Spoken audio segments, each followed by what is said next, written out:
Hey, Dawn. Hello there. Oh, hey, Jim. Looks like I'm the last one on. Busy day though. Yeah. So it looks like your audio and visual works well. How about you, Dawn? Can we test your audio and visual?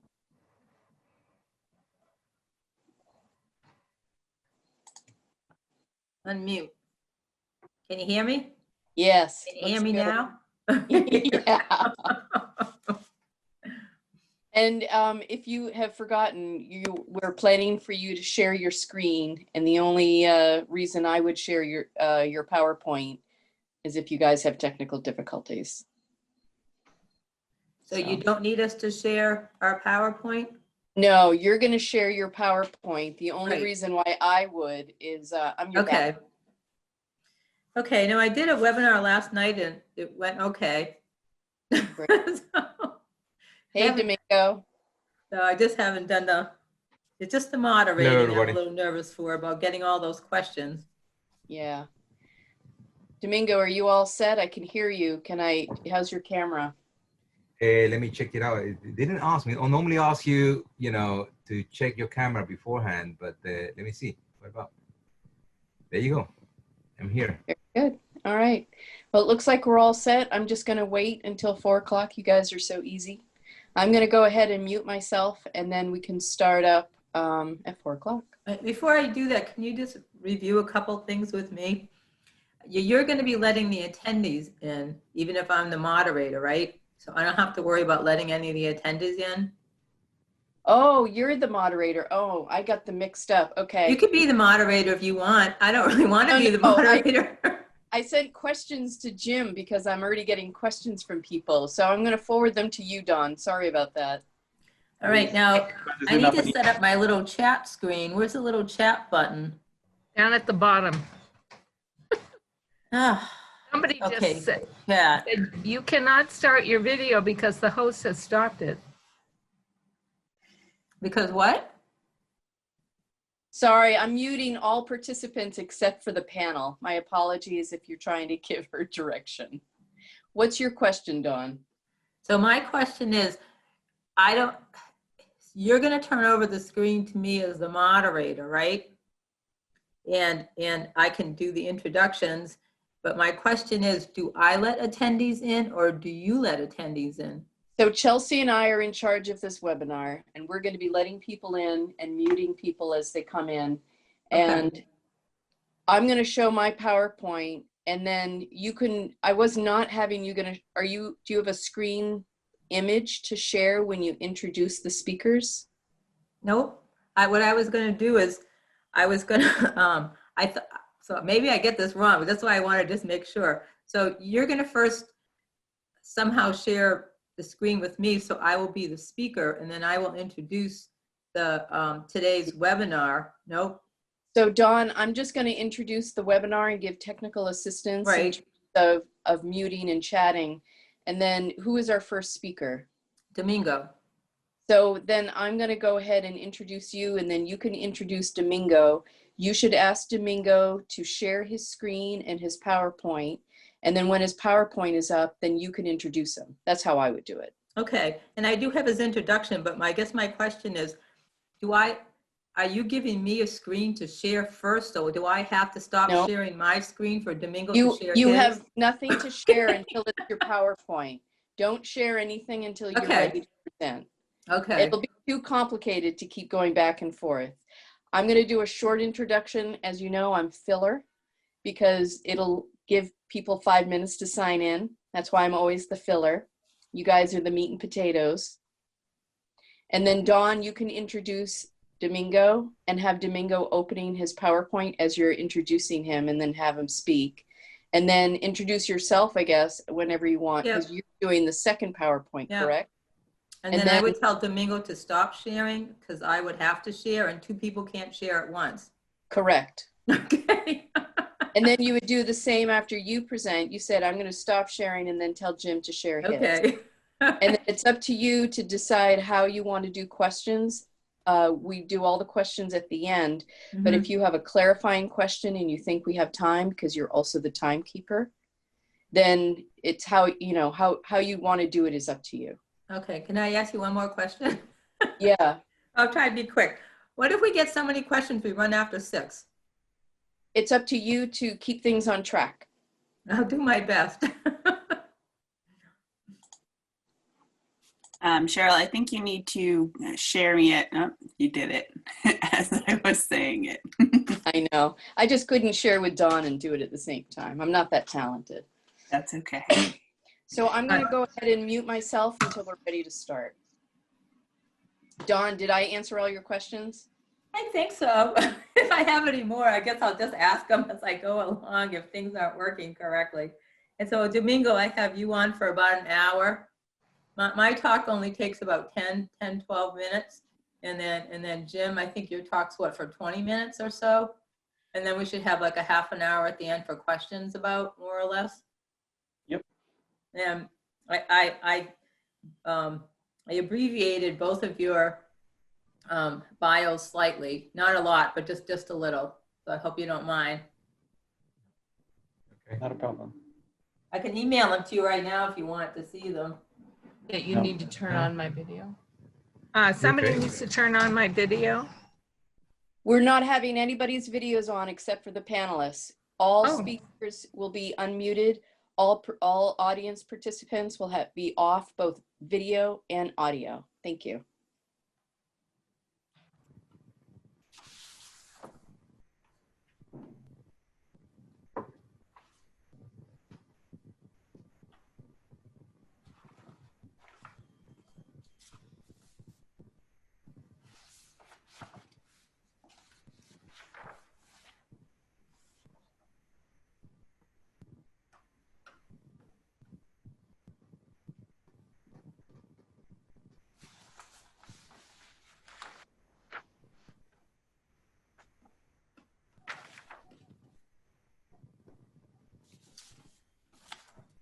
James.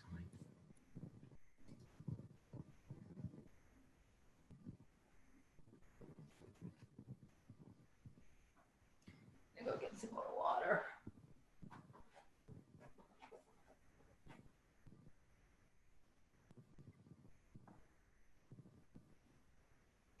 How you doing, Jim? I'm doing all right. Yeah. I'm excited that we've got, I think that we've got a lot of people that are going to learn an awful lot from your presentation today.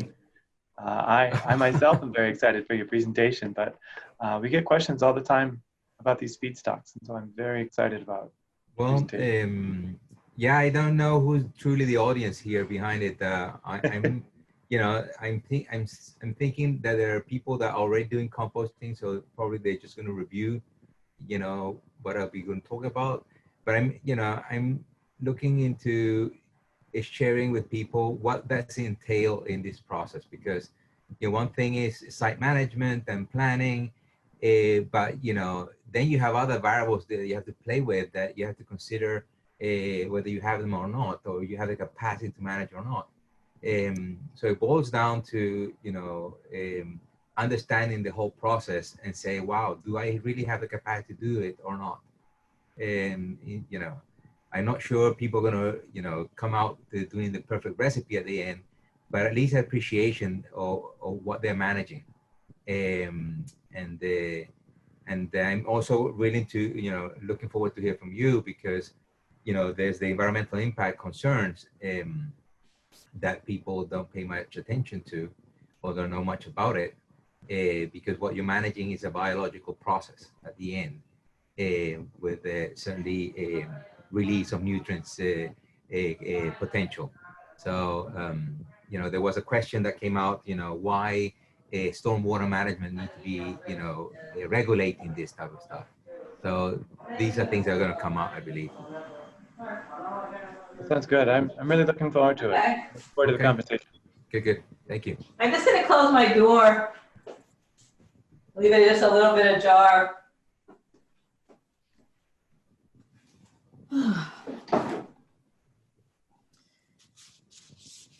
Wanted to get things all set up for the lab. Could I ask all of our speakers to go ahead and just silence themselves until we start, which is going to be in about 4 minutes. Thank you. Sure.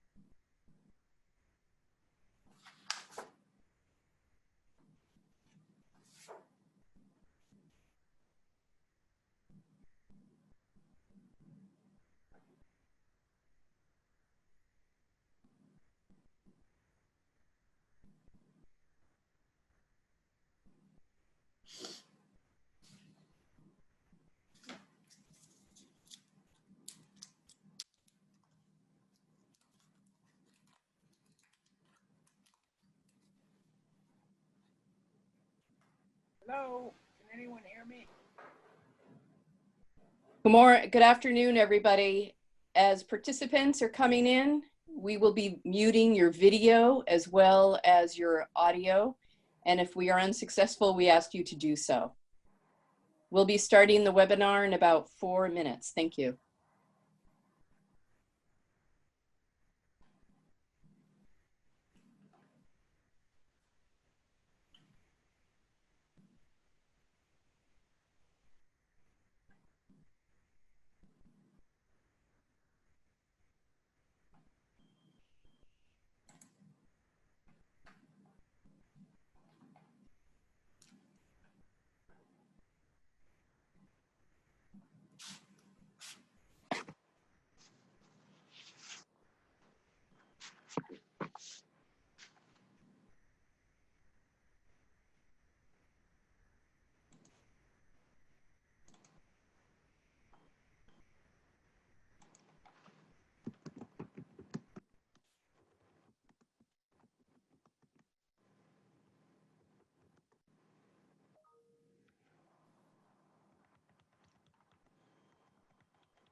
Good afternoon, everyone. My name is Cheryl Baldwin, and I'm with the Connecticut Department of Energy and Environmental Protection. Welcome to today's webinar. This is the third in the series of the Connecticut Compost Conference webinar program, because the in-person conference was, of course, postponed from March of this year. We have a great lineup today, which includes Domingo Medina, Don Patinelli, and Jim Hyde. just to go over a few things. If you're not aware, of course, this is the third of 5 different webinars, and there's 2 more to go. I encourage you to sign up for the other ones, especially if you enjoy today's. Also want to thank sponsors and partners who are integral in developing the agenda, inviting our speakers, and really putting together a strong program of a webinar series. Today's program, all attendees will be muted, and that includes both your audio and video. It helps move things along a little bit faster. If you have questions, we ask you to put them in the comment or chat box, which you can find if you move your mouse and you go down and scroll to the bottom. You should see some commands, and it might say more, and that might be where you also find the chat function. If you're on a tablet, usually the band is on the top, and again, it's 3 little dots with the word more, and when you hit it, you should see the chat function. This is where you would put your question. The structure that we're using is we are going to be asking most of the Q&A at the end of all 3 presenters, but our facilitator can decide whether or not she wants to ask a question before then, especially if it's a clarifying question. All the webinars are being recorded, and you should find the first 2 on both of these web pages. And after today, probably within a week, you should also find today's webinar on these web pages as well. A disclaimer, DEEP is hosting today as part of a professional development for municipal recycling coordinators and leaders, and that the presentations do not constitute DEEP policy. Mention of trade names or commercial products do not constitute endorsement or recommendation of use. Links to non-DEEP websites do not imply any official DEEP endorsement of or responsibility for the opinions, ideas, data, or products presented at those locations or guarantee the validity of the information provided. Links to non-DEEP servers are provided solely as a pointer or of information that might be useful to DEEP staff and the public. And so without further ado, I'd like to introduce Dawn Pettinelli, who's going to facilitate the rest of this webinar. Thank you.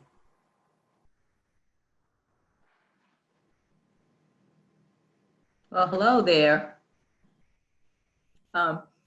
As Cheryl said, my name is Dawn Pettinelli, and I work at the University of Connecticut. I'm going to be moderating this webinar, and I want to thank you all for joining this. This is our 3rd in the series of compost webinars. I also want to thank CTDEEP for hosting it, and CT NOFA for dealing with the registration, and really a myriad of other people and organizations that were able to make this webinar possible. Our first 2 webinars focused really on site assessment and permitting, as well as the CET, that's the Center for Eco-Technologies, their community toolkit, which was shared by Corey Ann. And also there was a number of really great examples of municipal composting case studies ranging from Vermont to Southern Connecticut. So today we're going to get down to the nitty-gritty of composting with Dr. Domingo Medina. We'll discuss compost recipes and calculators. I'm going to focus briefly on compost testing.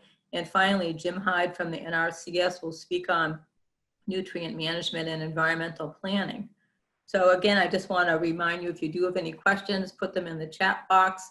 I will try to coordinate them. If there is some burning issue that I feel the speaker needs to answer right away, we can interrupt. Otherwise, we'll wait till all 3 of us are done speaking and then have a Q&A session. So the first thing I'd like to do is I'll have Domingo start sharing his screen. And while he's doing that, I would like to introduce him. So Dr. Domingo Medina is from Venezuela, and he has degrees in natural resource management and community development from Michigan State. He worked in rainforest environments for a number of years, focusing on resource conservation planning, on land rights, and the eco-health of indigenous peoples.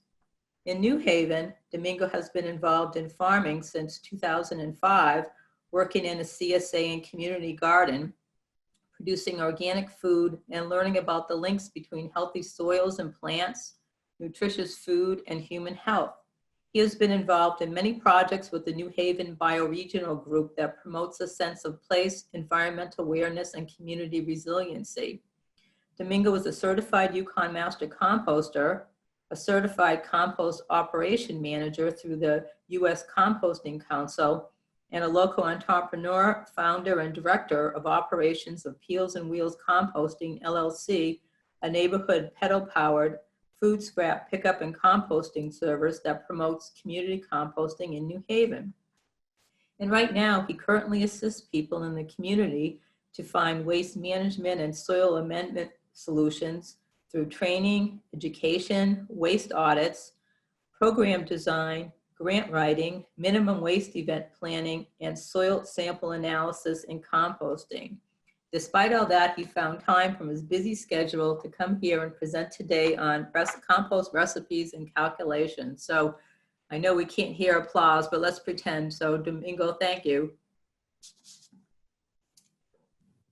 Okay, well, thank you for having me. I'm really excited about this. I've been going to conferences and to many other places talking about composting, but never here in Connecticut. So I'm very happy and looking forward to connect with the community here and to see how we can support each other. So I'm going to be talking about something that I'll deal with on a weekly basis. I have a composting service, and I'm receiving, several tons of food scraps that I need to manage locally. And this is my experience of how I'm dealing with many of these challenges, that is to incorporate, food scraps into our system. I'm not sure who it's out there, because it's very different from doing a talk through video. But hopefully people that are doing composting already can review already stuff that they know. And for those that are new, that are thinking about composting, have a clear picture, or at least a big picture of things of what entails for doing composting. So this is how I picture my process of composting in my mind. I think one thing that's important is to understand, what is composting, and why we are doing composting, and that's a core question to ask, because it's different to do composting for resource reduction point of view than doing composting because you have a particular end use that you want to apply, and that requires into looking at the quality of the compost that you're making. So different composting might have different goals, and here also thinking about the end use, you have to think about, and also how do you include other stakeholders and the public and the city to get involved, because we are tackling through composting several issues. We can be, we talk about climate change, environmental pollution linked to human health. We talk about the need of soil conservation for growing food. We're talking about closing the loop, so we not throw away those important resources that come from organics. Important thing here for waste management in the case for municipal composting. So they're asking the question is, it's the nature of the motivation of why, we're engaging in this enterprise. And of course, part of this is understanding the benefits of composting and valuing it. And once you get to value it, then, that's where you can really incorporate and bring in more players into the whole process. Key concept here in composting to understand is, the difference between soil and soil organic matter. And basic composting, what we are adding is to that 5% of what comprehend the organic matter in the soil. So there are two different things that we're dealing here. Also, part of composting, we're dealing with a soil food web that is a critical component of the whole process, and basically the cause of many of the benefits that composting brings to the plate. Some of the things that we need to understand within these key concepts are the concept of the carbon oxygen cycle, which is fundamental in the whole process of composting. Also the nitrogen cycle, and part of the recycled nutrients have to do how we manage that, and the recipe is the base for this. We talked at the beginning, I think it was the first webinar, we talked about a little bit about site planning and site design. And we have different capabilities in different places depending on where you're thinking about doing composting. And again, we also saw examples where this could be range from backyard composting to community gardens, up to mid-scales and large-scale facilities. And each one requires have different challenges. And the key condition for that needs to be known. Then, the methods, there are many methods that I'm not going to be talking about, but certainly, we have touched, some people have touched upon about doing windrows or static piles in vessels, backyard composting, vermicompost. Each one entail different type of management systems to be able to get to the goal of creating quality compost. I'm going to be talking about, particularly in that point there, about requirements for quality composting, because the base of creating quality compost has to do with the recipe. And then, I think Dawn and James certainly going to touch upon, compost quality and thinking about also the end use and the potential benefits, but also the potential problems if compost is not it's mismanaged. So that's a little bit of big picture of the things that I have in mind when I think about compost, and they're critical to this presentation. We all know about this hierarchy to reduce food waste. We all, I think everybody are keen and game with this idea. If we can reduce source from the very, very beginning, it will be a plus. But if not, we should look for ways to recycle those resources. And what we really want to minimize is the landfilling and the incineration of these resources, because, as we know, is creating a lot of issues. These are data that you're very familiar at the national level and at the state level. It's incredible the amount of resources that we are throwing out, and that for a long time they have been creating a lot of issues in our state. And we moved away from landfilling to municipal incinerators in trying to resolve this. But now we understand that that's only a partial. We're pushing the wrinkle. It's an only partial solution, and that composting becomes a fundamental approach to deal with these. And of course, we're challenged by the diversion goal set by the state, but for that, it requires leadership, requires resources, requires understanding, skills, space, and this hopefully, this type of conference, and we continue this kind of discussion can facilitate creating these opportunities to reach that goal. Some of you are very familiar, but I just wanted to touch upon some of the, the motivation behind the things that I do is that, by burning, all these organics, we are creating a lot of pollution into the air. And there's a human health issue linked to contaminated air, contaminated environment. We have one of the highest incidents of pulmonary cancer here in the state. And I'm not saying because of incineration, but if you already have issues of health and you're polluting the air with these type of processes, as surely is not contributing to the quality of life. Also, we have good, big statistics around asthma, also linked to the quality of air. And these are hidden costs of how we manage resources. And if we can convey and include this in the cost of doing compost, not doing compost, but the way we manage our waste resources, we probably can bring other stakeholders into contributing in seeing compost as a potential solution. Another issue we have here in many places, like New Haven and New London and Bridgeport, is that, we have a lot of lead and other heavy metals in our soils, and to be able to grow food, we have to do raised beds. And making compost is a way to also bind so heavy metals and to minimize their effect on growing food in our cities. So that's another thing that we're dealing with. And then the other dimension that I really really highlight is the issue of farms. Farms are called into trying to produce a yield and a livelihood, but also we are requesting them from many farms to manage the soil for conservation and health, and we don't pay for that. We don't pay for the true cost of producing food.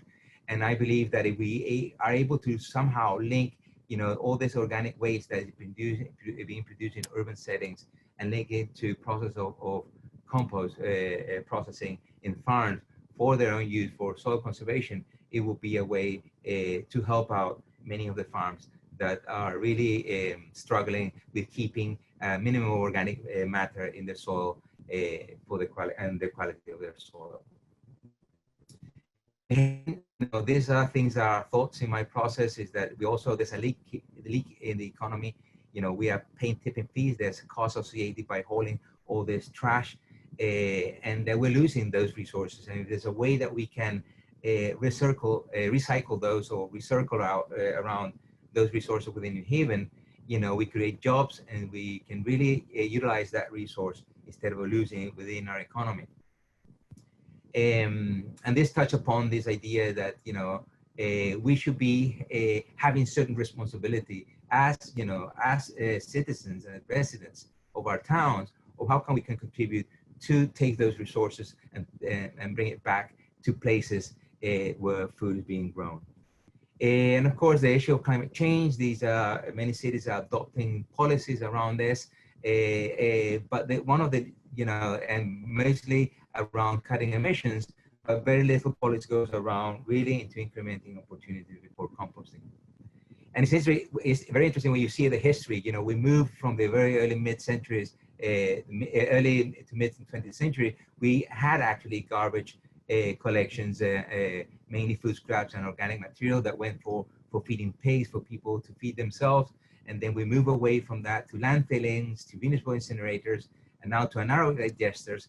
But we really haven't developed, a good opportunities for composting, which I believe is a very good alternative to decentralize and to diversify our possibility to manage these resources. This is what I do. If you're not familiar with this term, there's a term that was coined by the Institute of Self-Reliance. But it's basically what I do is that I state there that by diverting food waste from municipal incineration towards composting, we reduce the cost of waste and environmental pollution in New Haven, into human health, and we have a chance to create rich soil amendments for growing plants and food in our place while creating local jobs. I think this is a very powerful statement, and we're trying to do our best here in New Haven with that regard. And again, we do it in a way, in a scale that is in the city, where we reduce our costs by the type of way we haul food and the type of the way that we process those organics. And it's all kept within the city for the benefit of the city, where we give compost away to the people that are inscribed in our services, but also we donate and give away compost for urban farms, for urban gardens, community gardens, and parks, trees, and that can have a certain use for our resources. And these are examples of the system that I use. These are in vessel aerated static piles, which are very effective and very efficient for making compost in the city.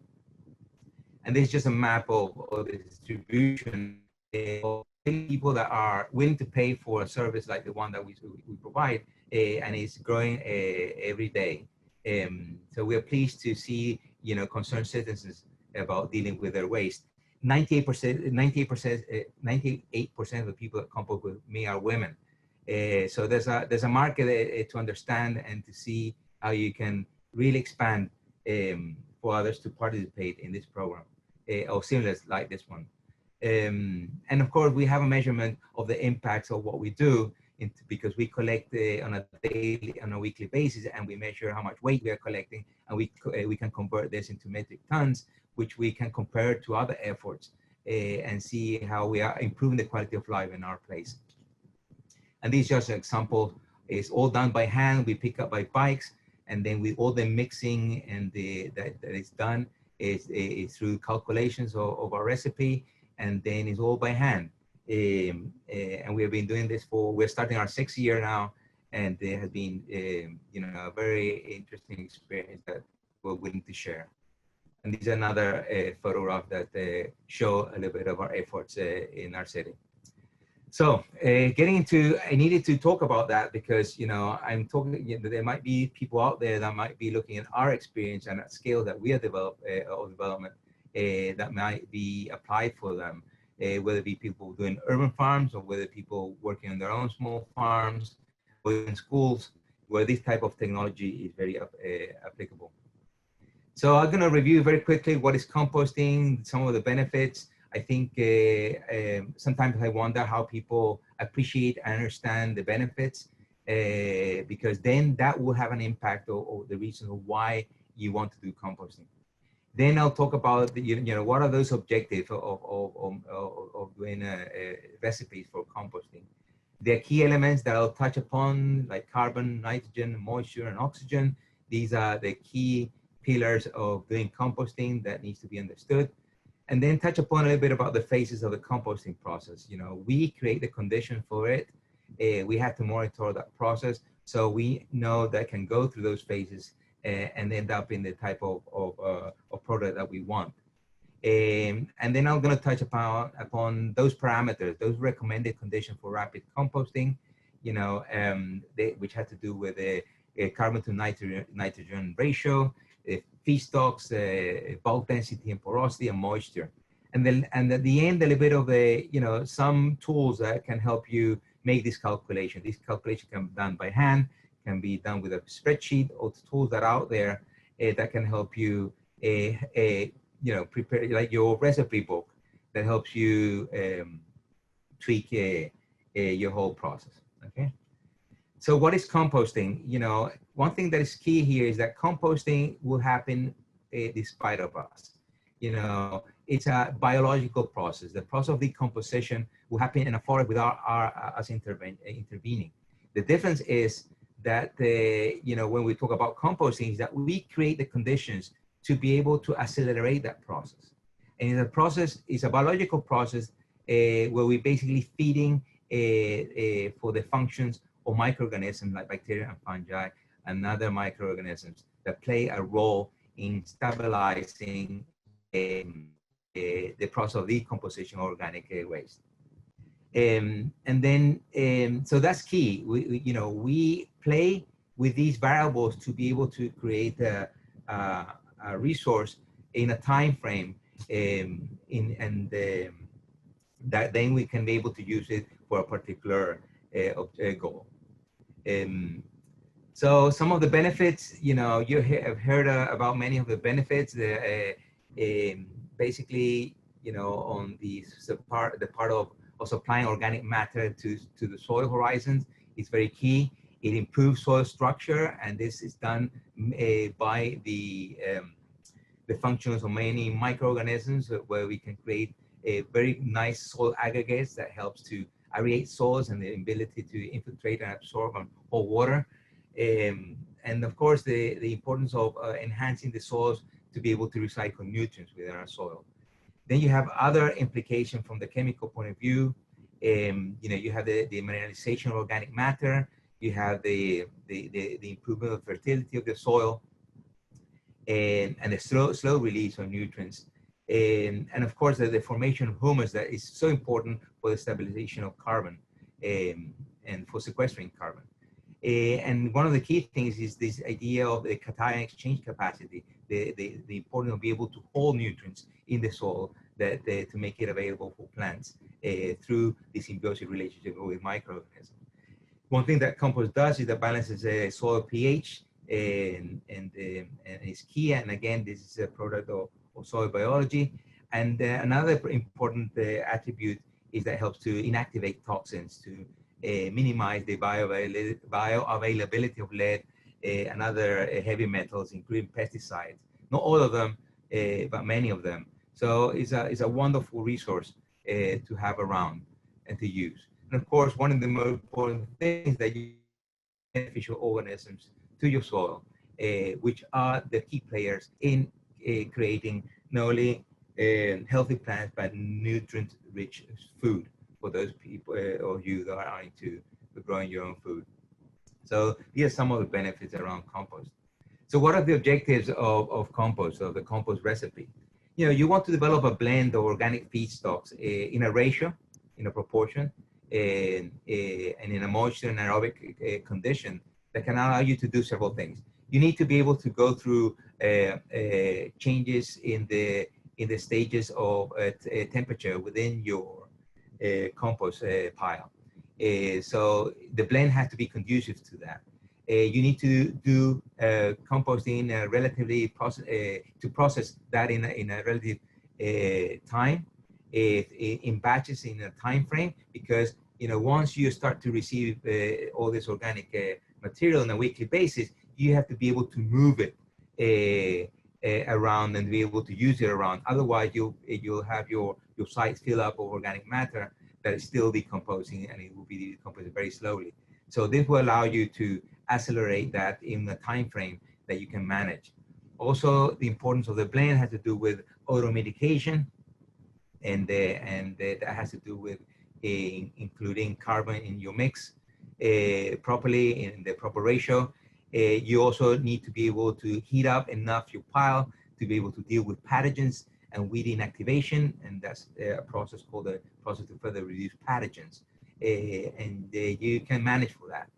Then you want to do also your blend in a way that you retain the most amount of nutrient that you can, and that has to do with mostly carbon or nitrogen, but also other nutrients that we tend to overlook. We certainly want to facilitate the soil biology growth and function, mostly of aerobic type of microorganisms, because those are the ones that really are going to guarantee the nutrient cycling and the holding of nutrients in your compost. We want to be able to have those humic and fluvic acids that are part of the byproduct of the activity of fungi, which leads to the process of humidification. That's something that you really, really want to have as a very stable compost that will generate all those benefits. And of course, you want to also have a type of blend that allows you to efficient use of feedstock, where you utilize resources that you have at hand, that you don't need to be hauling from one place to another, and that you can have a very efficient use of your labor, your equipment, and your space. And of course, you also have to come up with a blend that will allow you to come up with a targeted and consistent end product. And in some cases, you have to meet with standards that will come from the public, standards that will come from the industry, probably from state regulations. So your blend is very key for responding to these objectives. So, talking about the key elements, you need to pay attention to carbon, to nitrogen, to moisture, and air, given that this is a biological process, okay? Bacteria, fungi, and other microbes and protozoas and nematodes that are into your soil biology, they need the carbon for fuel as a source of energy to fuel their metabolism. They need the nitrogen to be able to have their enzymes to build blocks and proteins for the body and to be able to replicate themselves and to grow. Like any other microorganism, like any other being, they need moisture, they need water to be able to transport themselves and to maintain life functions. And of course, they need to be able to breathe. And through the process of respiration is what they use to be able to break down carbon and nitrogen material. So these are the key elements that we are playing with the method that we use through our blending to be able to guarantee that we are providing these elements. Of course, you also have anaerobic conditions that develop in the pile, which is something you want to avoid because of the potential impact on the quality of your compost and your potential impact on your end users. So this is more or less what's happening in a compost pile, whether it be an vessel or a windrow.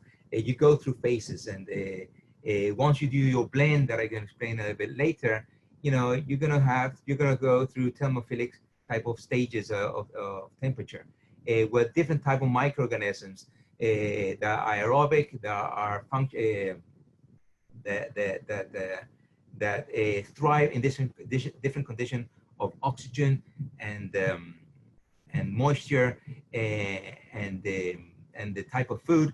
They will activate themselves along the way, and as they activate, they grow, and through the process of growing in terms of population, they're also generating heat. And so that describes a little bit of the curve, or what you expect to see as time goes by. And of course, at the beginning, you're dealing with a type of bacteria and fungi that really tackles easy, a very available foods and simple foods like sugars and starches, and that will allow that population to grow. As they consume those resources, and the temperatures go up, and you eventually come out with another type of population of bacteria and some fungi that will be able to start tackling and break down other much more complex compounds like proteins and fats and hemicellulose and cellulose, and they are pretty much active in that stage of thermophilic stage, about under 4 degrees Fahrenheit.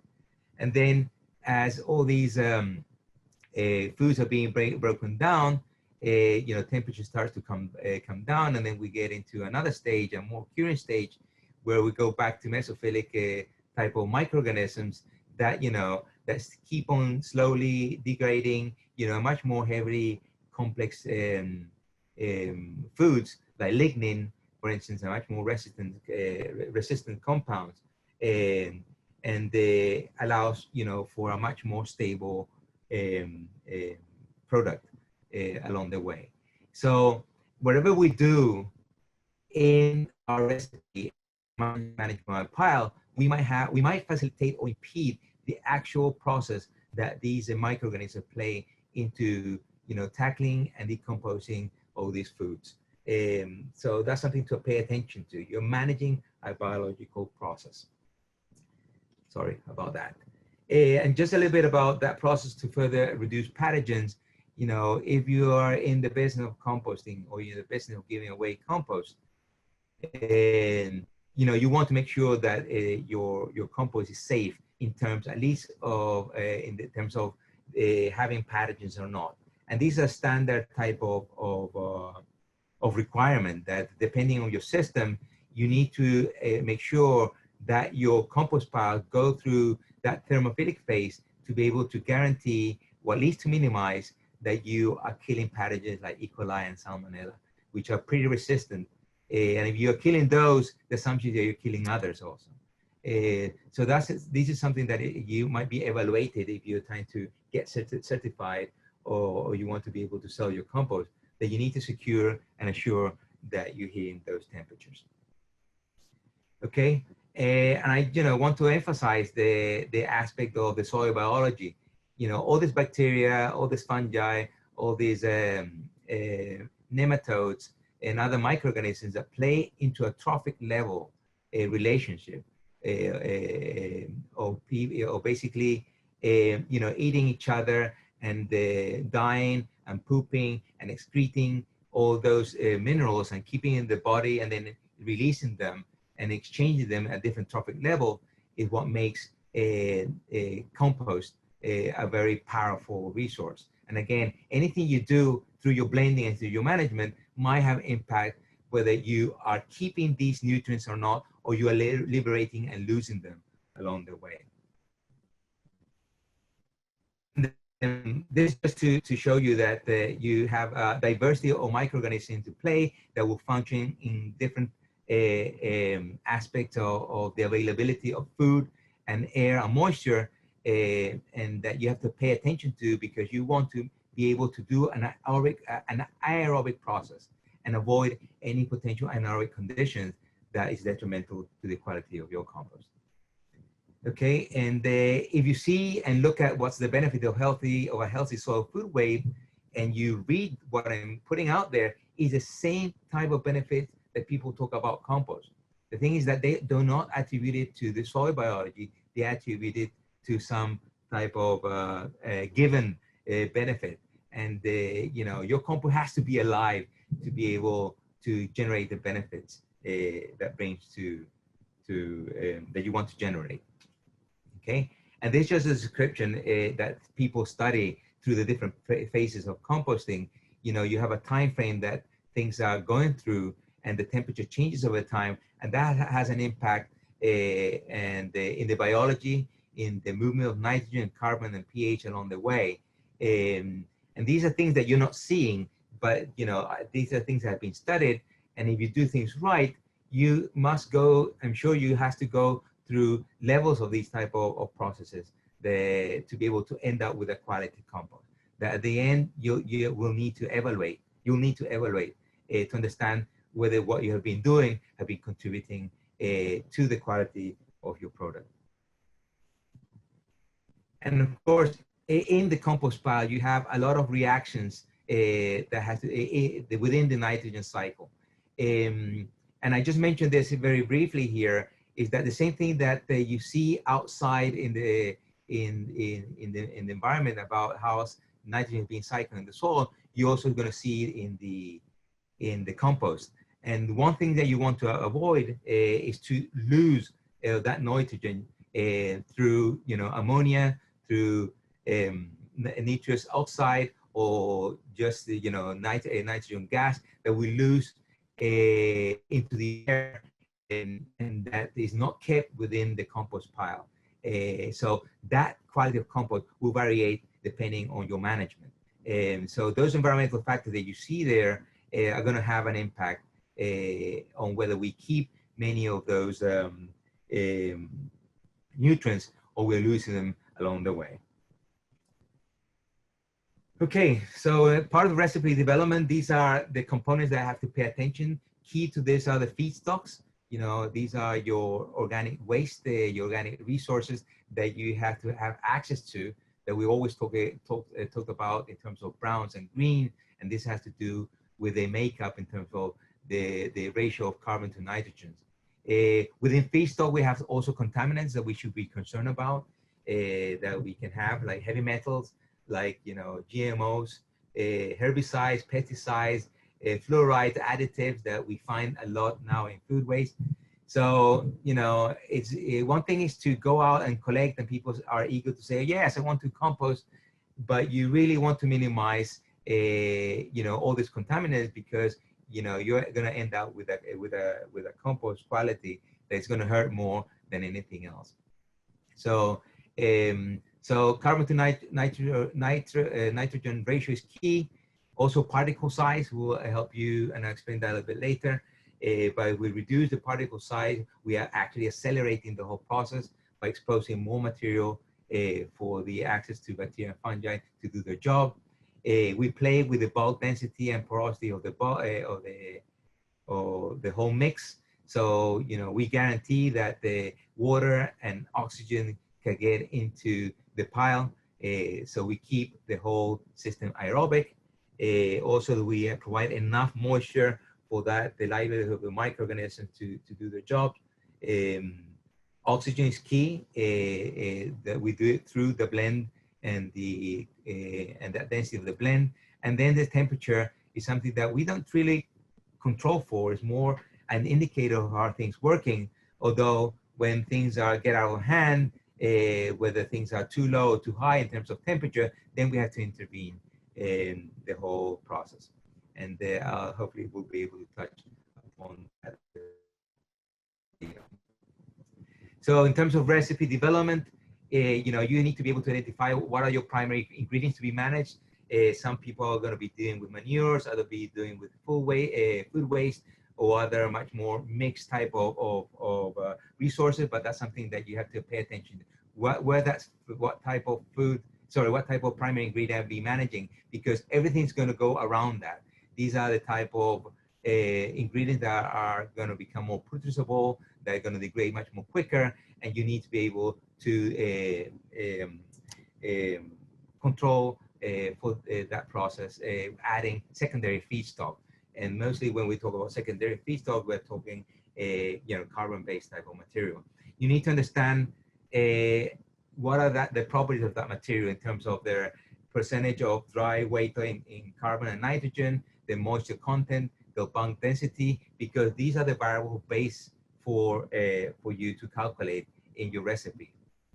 Then with your calculators, or you estimate and you solve for carbon nitrogen ratio, that will give you the proportion of how much of this and how much of that has to be blended.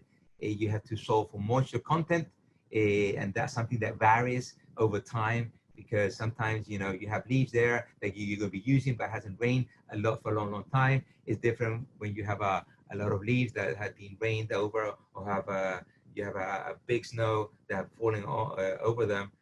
So the moisture content tends to change over time, and that's something you need to assess when you do your blending. Also, you have to solve for bulk density. That I'll explain later on, because again, the density is key in the process of aeration of your blend. And then you need to be able to translate for field use. You need to translate things, whether it be they coming in volume, whether you estimate things in cubic yard, or you estimate things based on weight, and then you have to transform into volume, because it then boils down to how many 5-gallon buckets, or how many you know, front loader buckets, or how many wheelbarrows I need to be able to mix. You have to translate that into a unit that can be useful in the field. You have to check for particle size. That's something I do often. Each time I receive food, I'm reducing the particle, so I expose more of the material. And then I create a blend. Once I have created a blend, you know, I make sure that I have that proper bulk density, I have that proper moisture. If not, you know, I have to add more material or add more water until I have those parameters in place, and that's where I then put the pile into the process, into starting to decompose. There are other variables that are not calculated, but somehow you have to pay attention to. Whether you have a lot of salinity, for instance, if you're using too much kelp, or you're bringing a lot of cow manure, you might have a lot of salt that you have to deal with. Whether you have things that have a very high pH or very low pH, these are things that you need to pay attention to be able to compensate. Although the whole composting process is amazing how it regulates some of these extremes. And there's some basic tools that you might have. You can send lab analysis of your raw material, your feedstock, and they'll give you these key parameters. You can consult tables that are out there that labs are producing that has all these variables in play, and then you assume that your feedstock have the same properties. But if you're in doubt, the best thing to do is to take a sample of that feedstock and send it to a lab, and they give you some of these features. And mostly this, you know, I would encourage this when you have a mixed type of feedstock, like having wood shavings and you know, chicken manure, for instance, or straw and cheap manure. They are a little bit more complex, and you need to understand how they behave. And this is an example of table that you might find out there, and these are found also in calculators. These are features that are already been tested and provides you with again with those parameters that I was mentioning you before. This is an example of a lab list and the parameters that you need to be able to incorporate it in your calculations. And these are recommended conditions for rapid composting. This is key. These are reasonable range and optimal ranges that you have to not manipulate. When you do your recipe, you have to look after, because these are the ones that will be able to accelerate the whole. You may be able to guarantee the quality of your compost at the time that you want it for its management. You normally can have this into a calculator that helps you at least to manage for the three first ones, the two first ones that are key. The two first one, and then the bulk density that will help you to figure this one out. So this is key. This is the way I like to illustrate this, because understanding the graphic allows you also to understand and troubleshoot your system when you're managing your pile.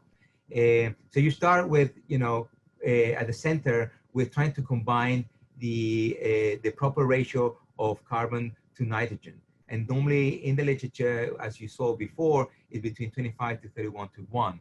This is a proper condition for microorganisms to be able to efficiently use the nutrients without the need to lose so much of it. And there's an effect that I'll show you a little bit later, but you know, that's the proper ratio that you want, so you can keep as much resource and decompose things faster. Then of course you want to, at the base, you have the moisture conditions. If you, and it's, you know, use different literature talks about 40 to 65%, but if you have too much water, then things becomes anaerobic and things start to stink, and then you have an issue. And if you have lower than 40%, then things become inactive, and then things slows down. So this parameter, you can set it up from the very beginning and then monitor over time how your moisture content is behaving. On the oxygen side, you know, you have to pay attention at the concentration of oxygen. And there are people that have instruments to be able to measure this. So things are below 5%, things become anaerobic and you start to smell things, all the odors that come from anaerobic conditions. And if above that, above 10%, those are the proper conditions for aerobic for the microorganism to thrive and to be able to do their job. And so that's another thing you want to look into. And then on the left side has to do with observation of temperature. You know, if you have temperature below 90 degrees Fahrenheit, you have a very slow process of decomposition. Things are happening, but very, very slowly. And then you have to check for the other parameters, whether you have the proper mix, or you have the proper moisture, the proper oxygen. If the temperature starts to rise up from the second day of that you do the blend, things are happening. You know the biology is there, it's thriving, it's reproducing, and then you started to hit very quickly temperatures above 130 degrees, and then you start to comply with that process to further reduce pathogens. What you want to avoid is temperatures above 160 degrees Fahrenheit, because then you start killing a lot of microorganisms that has a role to play in those temperature levels.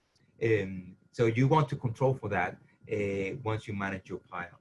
So this is a graphic that I always have to interpret and understand what's going on with my system. Okay, these are composed, well, this is the first, the CN ratio. It's basically a ratio of the mass of carbon to the mass of nitrogen. We tend to do it by weight in our case. And of course, the ratio is important because it influences the nutrient availability and the rate of decomposition. If you see that graphic there, you see that things are the ideal condition for the microbial diet is around 24:1. Anything above that things becomes a little bit harder.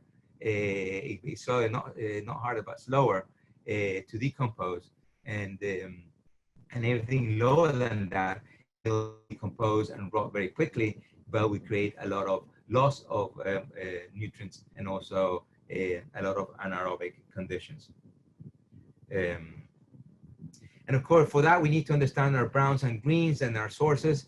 They're going to variate the characteristics of feedstock, something that you'll become much more familiar as you work. You know, much of this is learning by doing, but knowing how your different feedstocks are behave in terms of that CN ratio, in terms of the moisture content, in terms of whether they have a lot of proteins or not, will give you an idea through your blending process of how they're going to behave.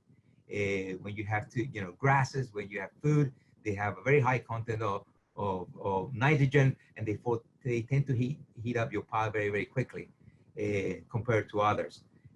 So this is a way to look at your feedstock and to analyze them.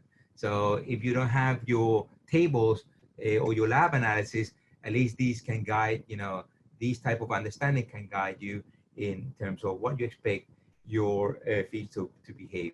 We're going to have a whole lecture in the next webinar about feedstocks, so I'm not going to say any more here. And these are some of the some of the examples of browns and greens that I'm sure you're mostly familiar with. But there are things that you want to avoid, in your compost, and different people have different capabilities to deal with this. And sometimes you're going to find these things, these type of recommendations that mostly are for backyard composting, whether the capability of managing things properly might not be there. So, but in a good, well-established compost system, you can deal with many of these issues. Many of these, feedstock that you are working with. And mostly, I just want to highlight the heavy metals, the genetically engineered organisms, the herbicides, and the additives that are present. We have heard from a composter up in Vermont that they had a contamination with herbicides, and that was impacting, you know, the soils of many people that were using those composts. And you know, honestly, these are type of things that are not being monitored by the industry. The industry mostly looking at the pathogens, but they're not looking at the pesticides or herbicides. They're looking now more into fluoride additives to be able to regulate that in terms of what you can accept or not. But these are things that you want to be concerned when you do your compost. I talked about this already, sorry. This had to do with the looking at CN ratio and how you tend to keep lose nitrogen. The key here is that the nitrogen losses are around 50% when the CN ratio, the range between 20 to 25. And so, you know, that's something you want to avoid your compost, because if you want to take advantage of the nutritious value of your compost, that's something you have to manage for. And these are just graphical of examples of the type of effect of things like the CN ratio. If you have a proper CN ratio, things are going to heat up. So you'll be able to heat up those thermophilic phases to be able to deal with pathogens and weeds. But if lower than that, then you know you have much more trouble in reaching those temperatures. So the importance of the ratio is key. And also particle size is another thing, is that while you reduce particle size, you expose most of those elements to the biological process, and therefore you also tend to have the temperature that you want to have. So those are impacts known from these two parameters. And then, you know, this is the type of calculations that you can put in a spreadsheet that you can use into a calculator, but there's no hidden information here. You're basically creating and analyzing the weight and the percentage of carbon, and also the weight and the percentage of nitrogen of all your feedstock, and then you divide it by the carbon and nitrogen, and that gives you the ratio. And so I use a spreadsheet for my calculations, and that's something that is very easy to do. And I use, you know, this table that I built for myself, where I look at the source of where that's coming from. Some of that data is something that I develop on my own, or these I have consulted, you know, secondary sources, and these are the type of information that I use in my calculation, in my spreadsheet to do my calculations. And so that's something I'm willing to share for those of you that are interested. And this is an example of another spreadsheet from James Matswini that he's used as part of his operation. But basically, you input the material in terms of cubic yard material, and you then transform this into actual weights, and it calculates and gives you the results, and then you can calculate those results based on the ideal range or your regional range, and you see if you're in the ball game or not. So these are very simple to do, but you're probably going to do this in the first 4 or 5 times. But once you do it several times, then you can start eyeballing the relationship between your feedstock and just paying attention when feedstock changes, that to review these calculations. And then you have to transfer and to translate these volumes or these weights into something manageable, because then you have to tell your composter, you know, how many 5-gallon bins, or how many wheelbarrows, or how many scoop of your front loader you're going to need to be able to blend this material. So all these tools allows you to do that in a proper way. Okay, and this is another parameter, and it's key. I don't want to spend too much time here, but you know that the density plays an important role, and this is a way to calculate it. Again, you can inscribe this into your calculations, but you really want to have a material that allows for water to go through and air to go through. If it's too dense, then things gets compacted, things not to get breed, they won't be able to breed, and then you have an issue of anaerobic conditions. We are counter to what you're trying to do. And there are ways to do in the field. There's a way to easily calculate bulk density after you have done all your blending. These are ways that you can check and take sample of your pile, and you follow within those parameters of bulk density that you aspire. Then you go ahead. If not, you can add more bulking agents if you need to. More wood chip or more leaves in the case that things are too compacted, for instance. So these are ways to do it. And this, of course, bulk density has to do with porosity. There's a way to measure that.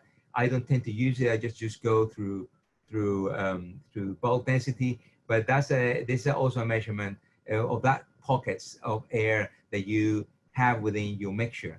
And this, I encourage people to do it, to learn about how your process, your blending, and your feedstock are behaving. Because you really want to minimize the density of your pile. And this is just to illustrate, you have those compost particles, and you need that free space of air. You need those pore space for the airflow. And you see that liquid film that forms around all those organic particles. That's where things happen. That's where you have the population of microorganisms that are functioning properly. If it's too dense, then water doesn't go through, oxygen doesn't go through, and then you get into conditions that you want. So there's something that you want to avoid, anaerobic conditions, and many people are familiar with food waste. You tend to have all these foul smells, like rotten eggs, sour milk, decaying flesh, vomit, ammonia, vinegar. All these are results of having anaerobic conditions, and that are linked also to acids that have an major impact on solubilizing any plant cell, and therefore affecting your quality of compost. So that's something you really want to pay attention to and avoid these conditions. And then the other parameter, and this is the last one, has to do with the percentage of water. They're talking about 40 to 65%. There are ways to calculate this into a spreadsheet, but honestly, when I go and do this in the field, those conditions tend to change, and mostly it has to do with your carbon. When you do with food tend to be very stable in terms of water conditions. But your wood chips, your leaves, your straw tend to change over time, because these are stockpiled and most of the time exposed, and they tend to be affected by environmental conditions. So I always like to do my blend and then use a squeeze test that allows me to basically grab a handful of my compost, squeeze the material, check if it's dripping or not, and then smear it on my hands between my fingers and my thumb, and then check. And these are things that you can see from the qualitative point of view, whether the material sticks together and drips, whether it doesn't drip at all, but it's moist, and whether it doesn't stick or it's crumbly, and then give you more or less an assessment of things that in terms of the percentage of content of water. Something that I really like to do, and that is something that I learned, is that before blending my wood chips and my leaves, and I make sure that they're moist enough, that have the proper moisture, and that has allowed me to have a larger core and to hit at those temperatures in a much more stable way. And that's something you will learn through your practice. But these are very already available, and people use it in the industry to make sure that you have proper moisture. And of course, you do a little bit of sampling to understand that these conditions you have. And then the other conditions that you have to pay attention to, sometimes you have the dominance of certain type of feedstock that have too much, that have very acidic conditions or very alkaline conditions, and that you need to adjust for, because that has an impact in terms of whether you keep or lose nitrogen, and also whether you have enough nitrogen or not for microbial population growth.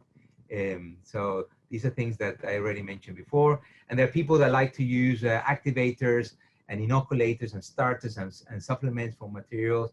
I don't tend to do that. In your feedstock, you already have the soil biology that you need to go through this process. But there are people that feel that you have a very that needs to probably in conditions of very cold conditions or very sterile conditions is a way to jumpstart. I use already made compost as a way to inoculate my system and as part of my blend. And that allows me to, in a matter of 2 days, hit the temperatures that I want.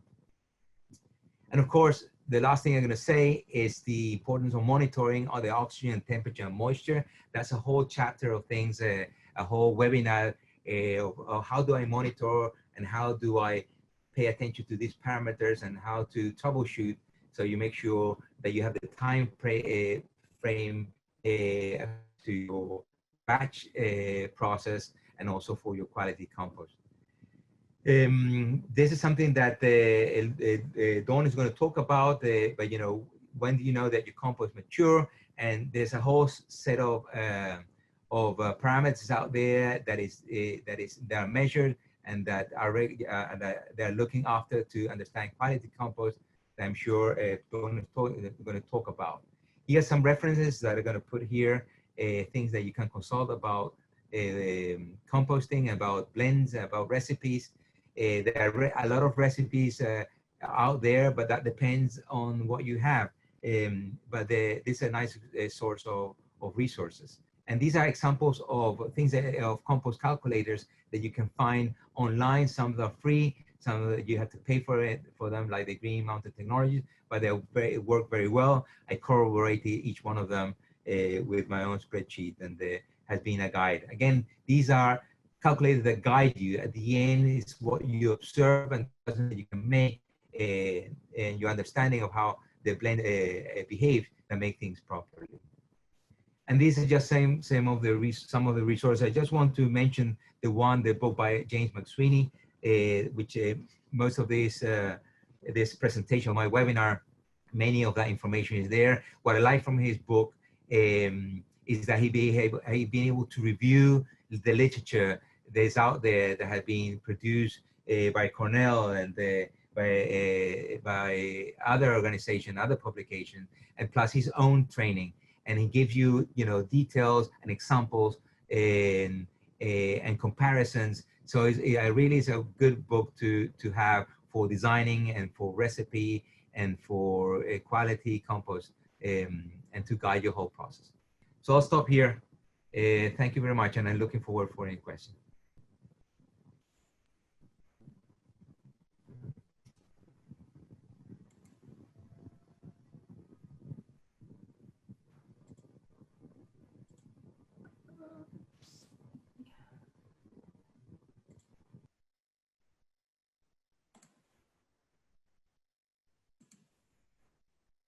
So let's see if I could share my screen now. There it is. Share. All right, well, thank you, Domingo. That was very informative. I really appreciate that, and I'm sure everybody else does. I see that we actually have a host of questions for you, but since you covered some of the same things that I'm going to cover, my talk will be fairly brief, and we'll have plenty of times afterwards for actually answering questions. So, again, my name is Dawn Pettinelli. I run the Yukon Soil Nutrient Analysis Lab, and, oops, start my video. Okay. And I've been here for 22 years, and then in 2009, I started the Master Composter program. So I just wanted to share with you some basic information on compost testing. Many people have got their soil tested and are familiar with soil testing, but compost testing is really a different animal. It's not something that we offer here, and it's not something that I could offer here because we just do not have the equipment or the personnel to do it. Dawn, this Yep. is Cheryl. Before you continue, could you put yourself in Oh, slide view? slideshow, sorry. No, that's okay. Thank you. All right, is that better? Yes, thank you. Sorry. I'm kind of new at this. This is my third one, so you'll have to excuse me. All right. Why do you even care about testing compost? Basically, you can characterize the physical and chemical properties of compost. Sometimes it's important if you're formulating compost recipes and you have some new feedstocks and you're not quite sure what the properties could actually be. You can figure out how well your compost pile is doing. Is it mature? Is it still in its active phases? And then you can identify different qualities of finished compost. Finished compost has different, physical, chemical, and sometimes biological properties. And these are something that you need for your particular use or not. And also it can help you identify potential problems when using your compost. So the quality of compost, your final use is going to depend upon the quality of compost. Whether you're decided you're making large batches of compost and you're going to bag it up and sell it, are you going to sell it for to homeowners to use for their gardens? Are you going to apply it to your fields? Are you a farmer? Or are you going to use it for potting soil? So all of these things, the compost needs to have slightly different properties. As more and more municipal facilities are interested in composting, and we saw with the last few webinars that there's a lot of municipalities that are interested, then the whole regulatory process steps in, and there's concerns. Okay, you're making this compost, it's wonderful stuff, you're using up food waste, or you're using leaves, or you're using down trees, or whatever that you have for feedstocks. But if there's questions, if you're going to give this away to the town residents to use, or if you're going to sell it, or if you're going to use it on some top dressing, the athletic fields at a school, you want to know, is there any heavy metals in there? Is there any toxic chemicals? And how about the pathogens? Compost testing is expensive, and it can cost anywhere. I did a bunch of searches and I've seen it as low as $60 for a really basic test to $375, and actually even more than that if you want specific uses, especially for the U.S. Compost Council, the seal of testing assurance. And the reason why it's so expensive is because all these tests plus more are done. You don't have to request all of them. Some of the basic packages just have a small handful of tests, and some of them have really dozens of tests. And a lot of these tests cannot be done just by one machine. So for instance, if people are testing soil, I have to do 2 tests for you. I do a pH and buffer pH test with 1 aliquot of soil, and then I run the other aliquot of soil. I extract it and I run it on a machine, and it can do all the elements at once. That's not so with compost testing. So this is just some average ranges, and I know Domingo showed you some too. So moisture content, you would have to get the compost, you would have to weigh it, you would have to dry it, you would have to re-weigh it, do a calculation. pH, you would do that with a pH meter, mixing it up either volume to volume or weight to weight with water or whatever they use. Soluble salts, it's a different ratio of the compost to that. Organic matter, it gets oven dried, put in a furnace, ashed at a high temperature, reweighed. Carbon nitrogen, you're running that on a Caltech unit, or you're running that on a carbon nitrogen analyzer. The nitrogens you run on different things, maybe discrete analyzer. Lead and cadmium you'd run on an ICP. So every single one of these tests, you have to prepare the sample differently. And it usually consists of a dozen or more tests. And that's why it's so expensive. I wish there was a easier way to test compost, but unfortunately there really isn't. And then there's lots of things you could test for, and it really depends upon what do you want to use your compost for. You could test it for particle size distribution, and this might be important if you're going to use it to do like a wetland replication. You could test it for how mature it is. You can test for various kinds of pathogens, physical contaminants. Are there glass in it? Is there metal, plastic, sharps? As Domingo mentioned, persistent herbicides, and that's been a problem.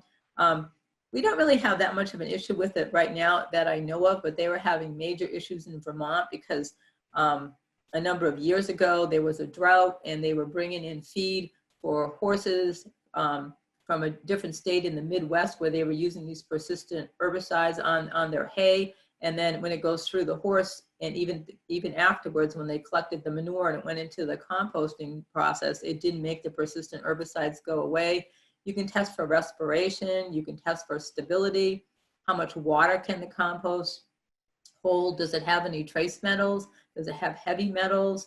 Are you interested in sulfates or sulfides? You want to do some sort of bioassay? Do you want to see if seeds germinate so you could use it as a potting medium? And how much humus? So there's so many things you could test compost for. And the question is, what would really serve your purpose? Most people do not need all of these tests at one time. So the U.S. Composting Council is a great resource. They have many interesting things about compost, and they also have lists of compost testing labs. They offer a seal of testing assurance, STA. And if you want to sell your compost and you want your compost to have the STA on it, you have to have your compost tested by the TMECC, Test Methods for Examination of Composting and Compost. And they're acceptable parameters. The pH would have to be between 5 and 8.5. The soluble salts can't be any higher than 5 decisiemens per meter. You would need to have an NPK guaranteed analysis, as well as knowing how much calcium and magnesium's in there. The moisture content would have to fall between 30 and 60%. The organic matter content between 25 and 65%. And this is a question I always get, and I don't know if I should, I'll spend just a short period of time answering it. People say, well, I put in 100% organic matter in my compost pile. How can it only have 25 to 65% organic matter? And I tell people, think about it. If you take a log and you put it in your fireplace and you burn it, is it all gone? No, it's an organic material, but it still contains mineral elements like calcium and silicon, magnesium, potassium, and these are left behind. And it's the same with compost. There's different particle sizes for different purposes. It has to be stable, so they look at the CO2 evolution rate, what the different pathogens and heavy metals are. These need to meet or exceed the EPA Class A standard. And then again, you can ask for bioassays and see how many seeds of a certain number emerge, what percentage, how well do they grow. So all of these things these parameters are listed in their test methods. And if you sent your compost to a lab that was able to do the test methods for examining compost and compost from the USCC, you could get your seal of testing assurance, and you could use that if you look at my compost is, you know, I know what the parameters are. This is good stuff. You should buy it. How to take a compost sample. You know, sometimes it's difficult for us to get people to even take soil samples because we get these little tiny bags of 1 little teaspoon of soil, and we joke that people must just want a micronutrient analysis because they just sent us a little micro sample. Compost collection of samples is even a little bit more difficult. If you have a well-turned row, windrow, a well-mixed pile, it's not quite as difficult. You would go along both sides, and according to Cornell, and the Cornell Waste Management Institute has lots of really good information on compost as well. You would take like maybe 8 samples from one side, and each sample would be a shovelful. So you'd put it in a big container, and then you'd take 8 samples from the other side, put it in the same container, mix it up really good, and you'd pull out a gallon bag. And then you need to get this to the lab. You don't want it to start, what do you call it? Mineralizing, fermenting, going anaerobic, whatever. You would pack it in a container with ice and send it to them. If you had not a really well mixed pile, then what they suggest you do is go in with your loader or go in with a bunch of shovels and dig out an area. And then you would take maybe 6 samples from that exposed area. You would do this in several places along the length of the pile. And again, you would take all these subsamples, put them together in a big container, mix them all up, and pull out a gallon of compost, and then send it to the lab. And it's always a good idea, wherever you're sending samples, especially when they need to be on ice, and especially now during the pandemic, who knows what's happening at the different labs, to contact them and give them a heads up that you actually are going to be sending a sample, and they should anticipate it for you. So I'm not going to go over this because Domingo did, but you know, again, you could test the moisture content at home. You could take some compost, you could weigh it, you could put it in an oven, probably not the oven that you're going to be cooking your dinner meal in, but if you had some other kind of drying apparatus, let it get dry, and then you could just do a basic subtraction to find out what your moisture content is. Again, Domingo mentioned you could do a squeeze test, And ideally, you want the moisture content. If it starts falling below 40% or so, decomposition will start to slow. And the whole point of composting is to get these materials that you want to decompose in a relatively short period of time than it would occur in nature without any help from you. Bulk density, again, as Domingo had mentioned, an easy way to measure bulk density. You don't want the pile to be too dense for one thing, because if it's too dense, it's too compacted. You're not going to have enough air in there, and you're going to get anaerobic decomposition in the center, and it could smell.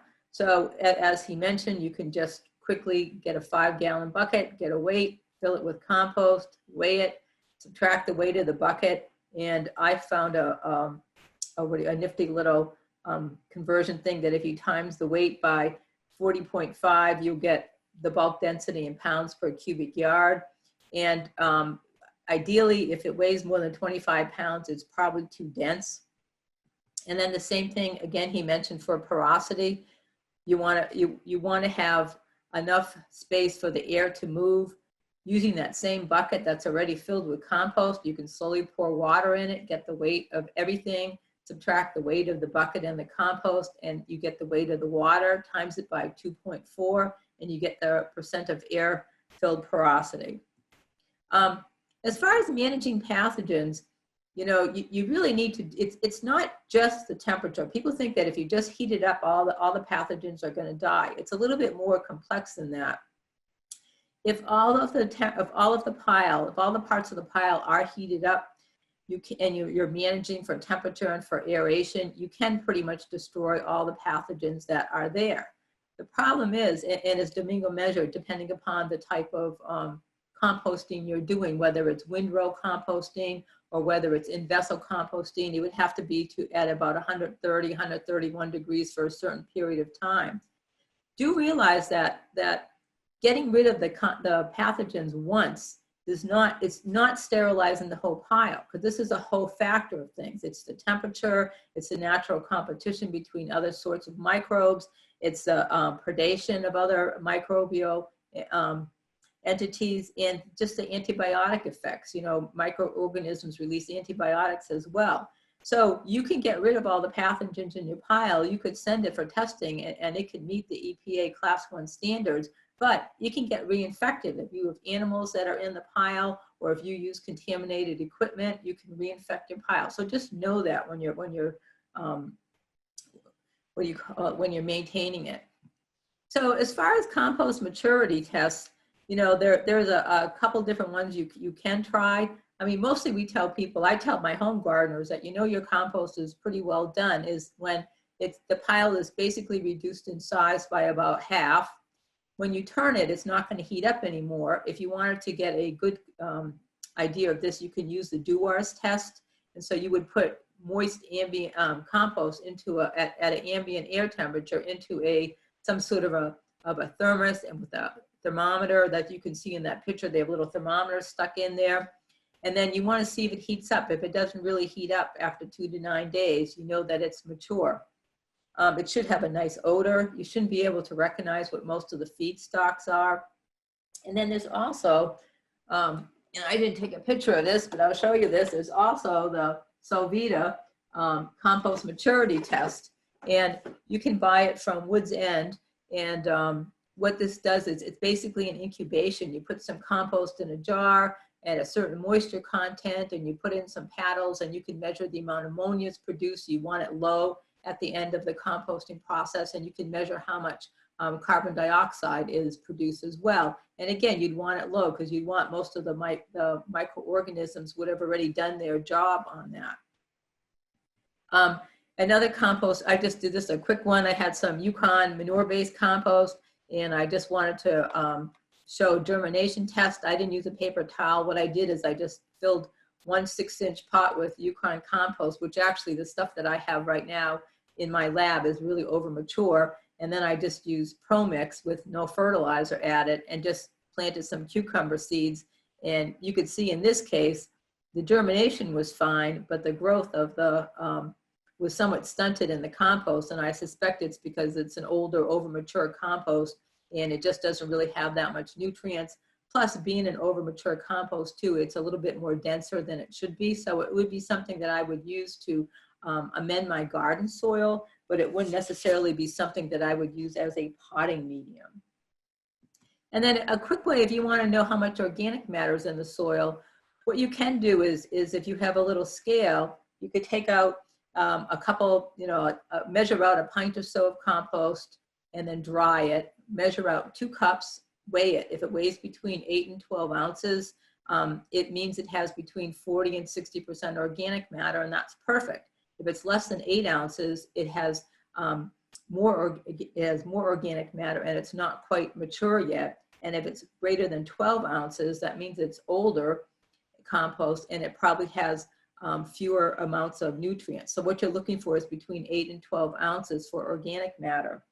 And the other thing I just wanted to mention too, because I'm not going to wait till the end. I'm just going to, there was only one compost test question, so I was just going to answer it really fast for home kits for composting. I'm just aware of that Solvita kit, but you could get if you were really interested, you could buy a handheld meter that measures pH and that measures soluble salts, and you could test those along the way. So you could see what your pH is, you could see what your soluble salts are. Often greenhouse growers get them. They're about $100, and they're actually pretty reliable. So I just have a couple of, the US Composting Council has a huge number of labs, so I didn't list them all out. They did not have Woods End Lab in there, so I put that in there. And also the University of Maine is one of the few universities in the Northeast that will actually offer a compost test. It's not, it's just more of a basic compost test if you want to have it tested. And so I just really want to leave you with a few thoughts. Really and truly, unless you're making a huge volume of compost and you're selling it or you're using it on a really large scale, if you're just making small amounts, you mix it into your garden soil, you probably don't need to have it tested. But the things that you might want to have it tested for would be pH, soluble salts, and organic matter. So you can have a handheld pH soluble salt meter. We do pH and soluble salts here, as well as organic matter. And organic matter you can just do with that simple weight test I showed you. We stress for people, don't overuse. Compost is a tool, it's an amendment, it has nutrients, it has water and nutrient holding capacity. There's lots of good properties, but you can overuse compost just like you can overuse almost anything. So we recommend a moderate amount, maybe 2 inches of a leaf-based compost, maybe a ½ inch, maybe to 1 inch of a manure-based compost. Mix it into the soil, and then have a soil test done after about a month to see if you need to alter your garden soil before planting. And then, yes, it's true. If your feedstocks are low, if in certain nutrients, you could add them to the pile while you're making it. It is really hard to get uniformity when composting, unless you do have a windrow turners and a lot of big machinery. And then I just want to leave you with a rind is a terrible thing to waste. So I'm hoping everybody will compost. I'd like to encourage that.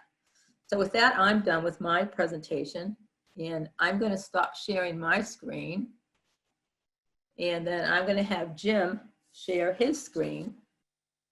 And I would like to introduce our next speaker. So a Nebraska native, Jim Hyde, began studying nitrogen management in irrigated corn in 1990. He arrived at the University of Connecticut in 1996 and focused on phosphorus management in soils for his master's degree. He was hired by the Natural Resource Conservation Service in 2004 as an agronomist and specializes in soil nutrient management and whole farm planning for waste management of manure and farm products. One of the many things that interests Jim is the beauty of cycles and systems, which compost fits into so neatly. So it's closing the agricultural production loop of growing, producing, consuming, and recycling. So without further ado, we'll have Jim speak on nutrient management and environmental planning. Thank you, Don, very much. This is one of the times where I'm certainly missing that audience participation. One of the things that I like so much is actually moving. So not being able to stand up and walk around the room. If you see me get up, just bring me right back down. But I do love the audience participation, and that is something that I miss. So I certainly would encourage questions on any of these talks. I would also like to reiterate that there was just an amazing team of people that went into the planning of this entire webinar series. There's a lot of people in the background behind the faces that you're seeing on these webinars. So, so send a little note of encouragement to any of the team here and let them know the things that you liked or maybe the things that you'd like to see improvements on. But this has been a really fantastic process, and I'm really excited to get to be a part of this. So one of the things that came up as we were planning this kind of conference and this webinar series was there's some fantastic talks about how to generate the compost. And being in the field that I am, one of the things that I look at is the cause and effects of these actions. And working in the animal side of agriculture, one of the causes and effects is when we produce the milk or the meat or the other products that we consume, there's oftentimes an end product or a waste product that is part of the process.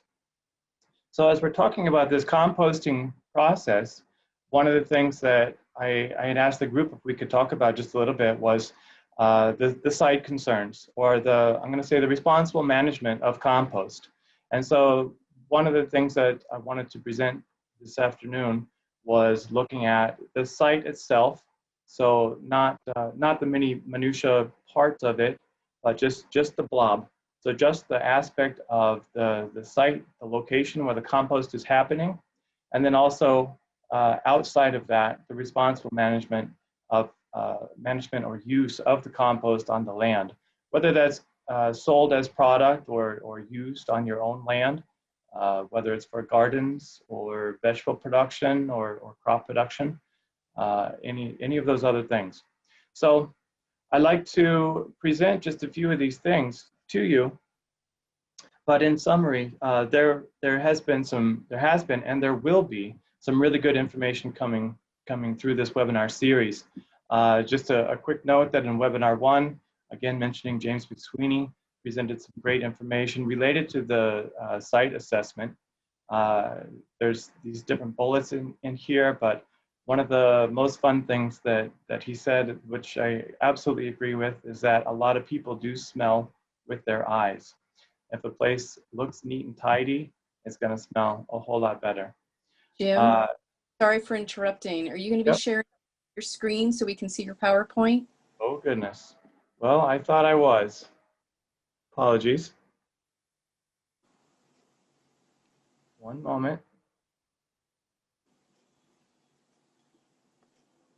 Are you seeing my screen? Yes, we are. And if you put it into slideshow mode, that would be fantastic. Goodness, I apologize. So we can see your notes, just as an FYI. Oops. Well. Just fine if you want us to see them, but if they're private. No, there are no privacies, but that wasn't part of the plan. Golly.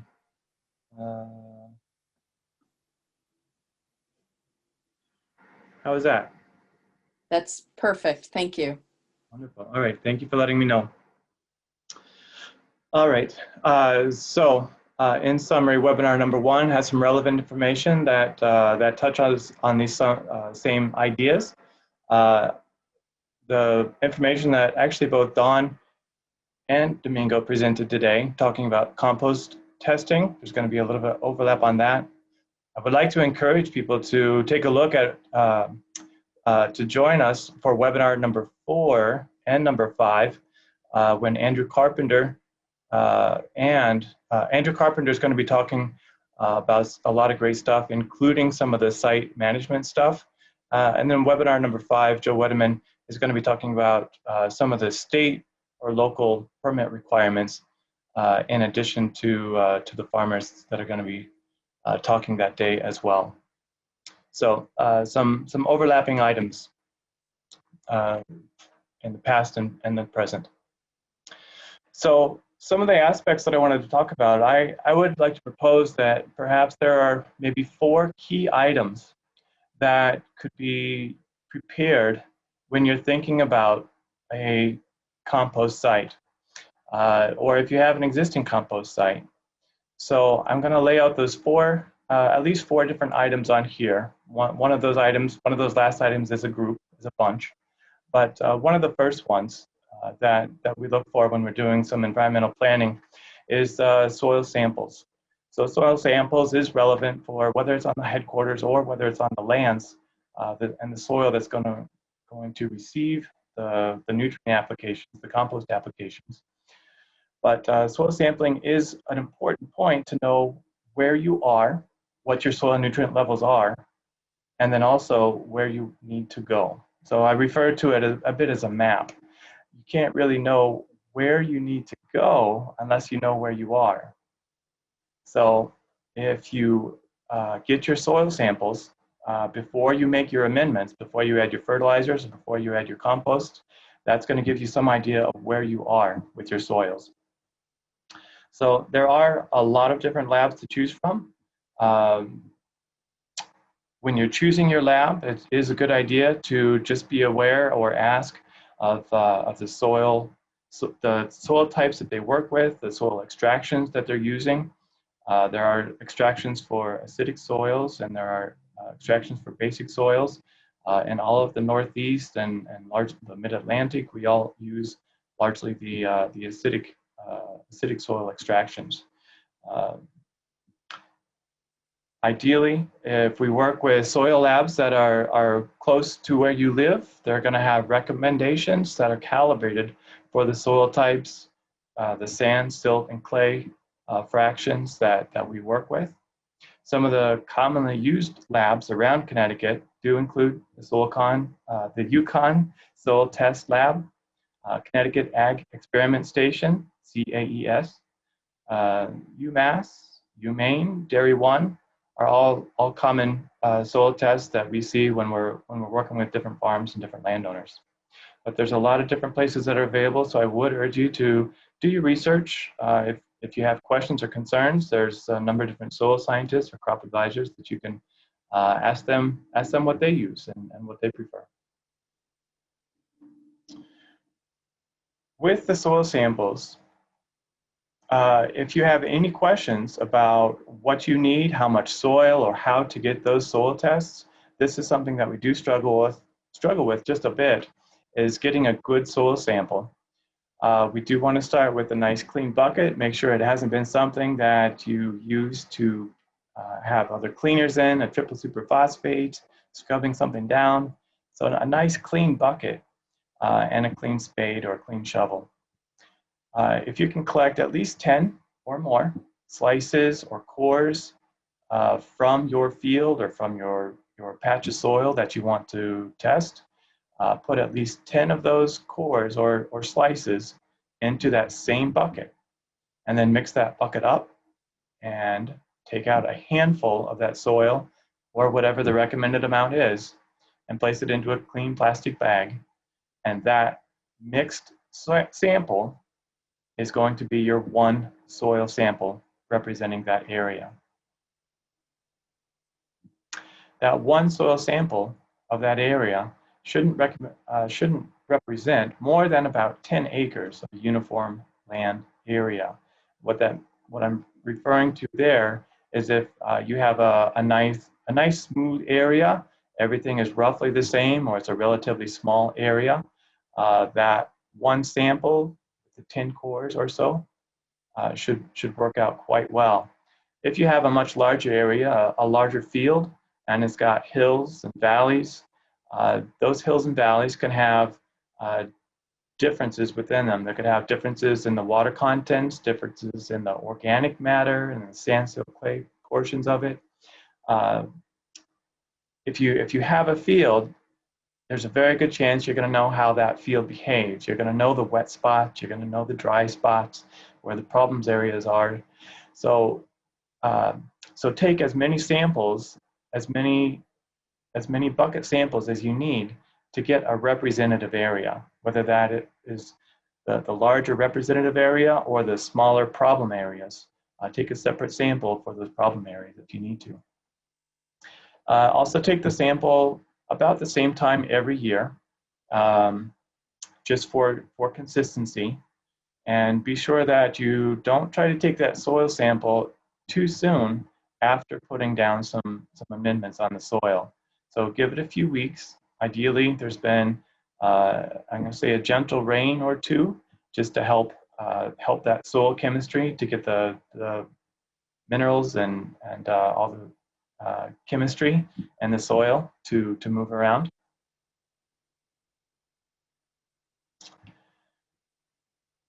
And as far as how many or how often you should take your soil samples, some of that is going to come with experience. If you test your soils regularly and you've got a nice field history of your soil test and it's been very consistent, then you should go, it's recommended to go no more than about 3 growing seasons between your soil samplings, just to keep an eye on what's going on, make sure that nothing funny has changed or soil nutrient levels aren't going up or down, staying right where you want them to be. If you do have a new field that you're just starting to work with or a new area, or you've been trying to make some noticeable changes, if you have a low pH and you're trying to increase the pH, if you've got some low fertilizer values, soil nutrient values, and you're trying to increase those, and you've put a slug of material down, just wait for 1 growing season. After that growing season, take another soil sample and see where you are. See if you've moved as much as you want to move, or too much, or if you're close to where you'd like to be. So after you take those soil samples, you may get something that looks like this. This is a report that came out of Don's lab from UConn, the UConn Soil Testing Lab. And on there, there's just a very nice, easy to read chart. You're looking for the optimum range that's in there. If you're below or above optimum, it's very quick and easy to find out. And that really is what's going to be your guide. That's going to tell you, do you need to add more or less? And do you need to change what you're doing a lot or a little bit? So using the same lab from year to year, that's really what's going to be able to help you make these decisions, these management decisions on your land. So having a nice history, a soil test history from your field, looking for that consistency or being able to make the changes that you need based on these types of results, looking for that optimum range. So after the results, in addition to the results, you're going to get some recommendations on here. So in here it's listed under the comments. In relation to the pH, there may or may not be recommendations for limestone. And then for fertilizer, if some is needed, it will give you the recommended amount. Or if it needs to stay the same, it can say that you're doing a good job and keep doing what you're doing. But those soil test results are a key component to this environmental planning. So if you can, let's see here. So keep those soil test results handy, and then we're going to come back to those in one of the final slides here when we wrap this up. So in addition to the soil test results, we've also got compost test results. And so both Domingo and Dawn had a chance to talk about that, what you look for in a soil test results, and how to take, a compost result, and how to take the compost sample to send it in for analysis. Just to reiterate some of those things, sample as close to the end product as you can when you're just about ready to sell it, give it away, or land apply it. That's when you want to take your test to find out what's in there. Do tests for the different types of recipes that you have, and test until you can get that consistency that you're looking for. Some of the things that I find interesting in a compost test result, I'm very interested in the pH and the N, P, and K analysis, nitrogen, phosphorus, and potassium, the carbon and nitrogen ratio, organic matter, and the density. We've seen some fantastic ways to get those estimates on your own, but if you are looking for laboratory to send your compost to, these are some of the things I might encourage you to look for in your test parameters. On here, you can see that there's a standard analysis and expanded analysis. So what that means is that there are different costs associated with the different number of tests. So take a look at what you need, see what you can afford, and what would be useful to you, and then you can decide which is going to be best for you. The third thing, so in addition to the soil test and the compost test, another aspect is some of the regulations. So whether it's local, town, state, or federal regulations, definitely be familiar with them.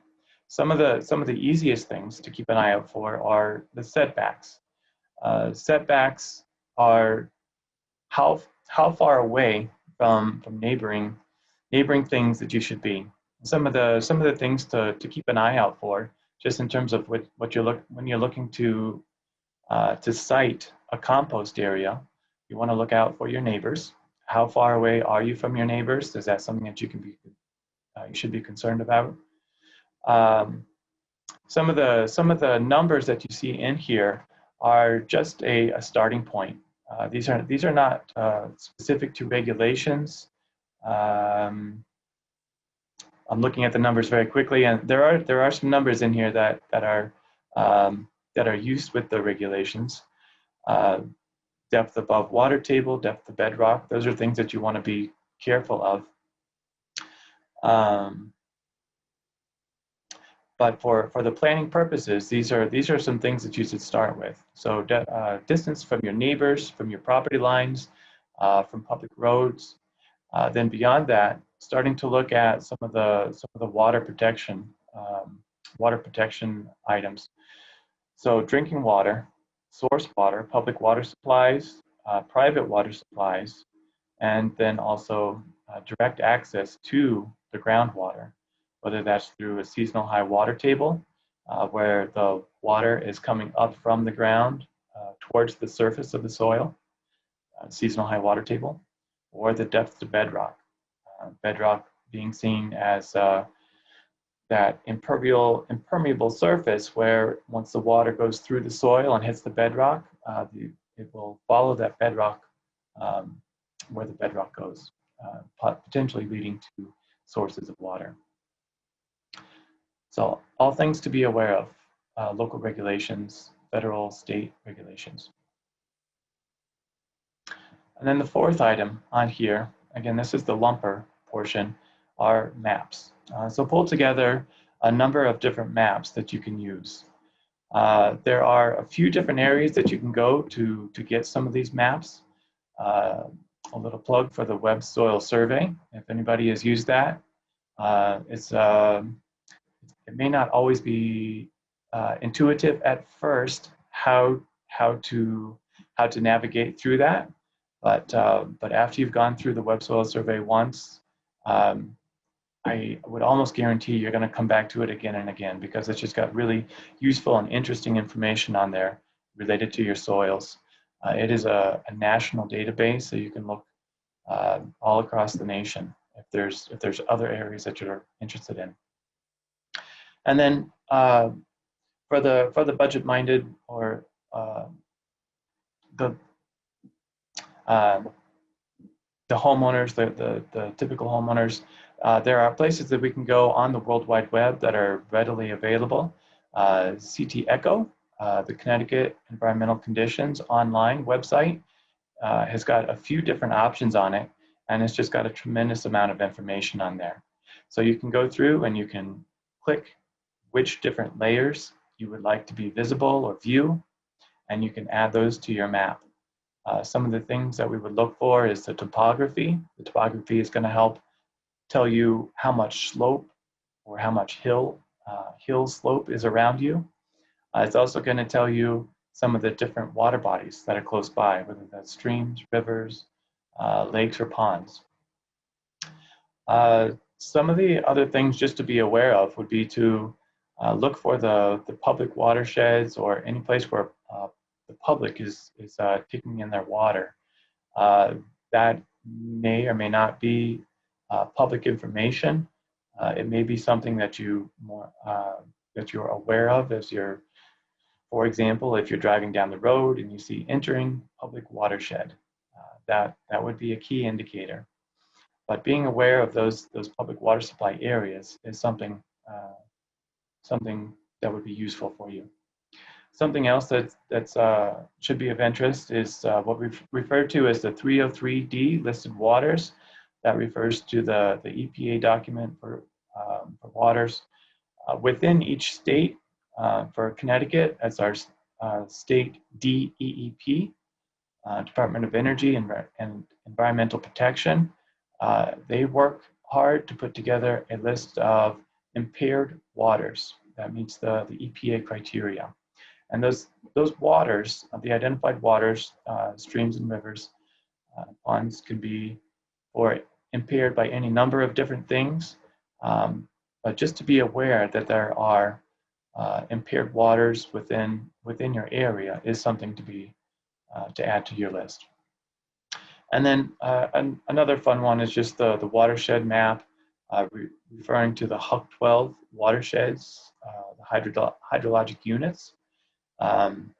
When dealing with any number of different government organizations, one of the units that they deal with is the HUC 12 watersheds.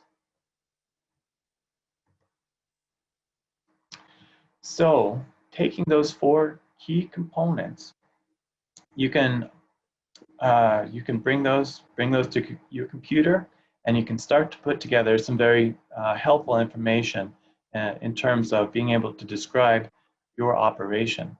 So the first thing that you would want to do is to try to describe, if you have existing facilities, what are your facilities, what is your infrastructure, any type of buildings, pipelines, wells, laneways, gravel areas.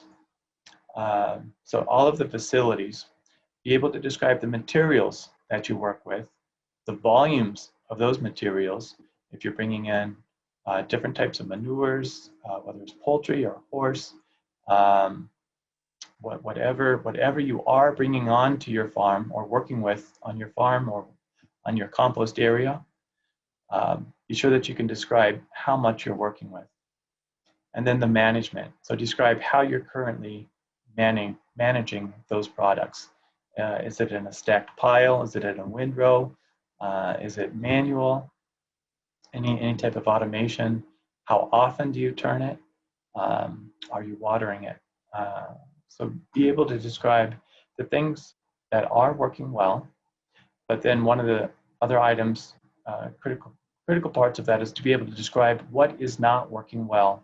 One of the aspects would be working well, not just in terms of being able to produce a nice product, but also in terms of the environmental loss. So are you having trouble with stormwater running off of your compost pads and into neighboring areas? Is there leachate that is staining the ground enough that you can clearly see it? And if so, is that going somewhere where we may not want it to be going? So those would be some environmental losses, those types of things.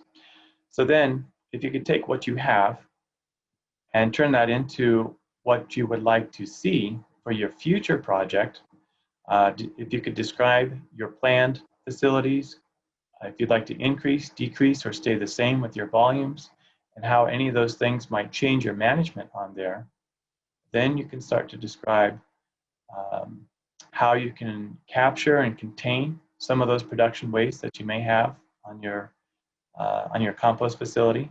And you can start to look for some reasonable or at least agreeable ways to deal with some of those products. Again, some of those products most commonly being the leachate and stormwater. Some of the other things that may be on site include fuel or chemical storages within your site. But all of those things would be, there's a plan that we can put together to keep all of those all of those products captured and contained until we can use them in a good way. Some of the ideal management methods that we try to develop is perhaps the gold standard would be to have an impervious surface and an impervious cover over the compost.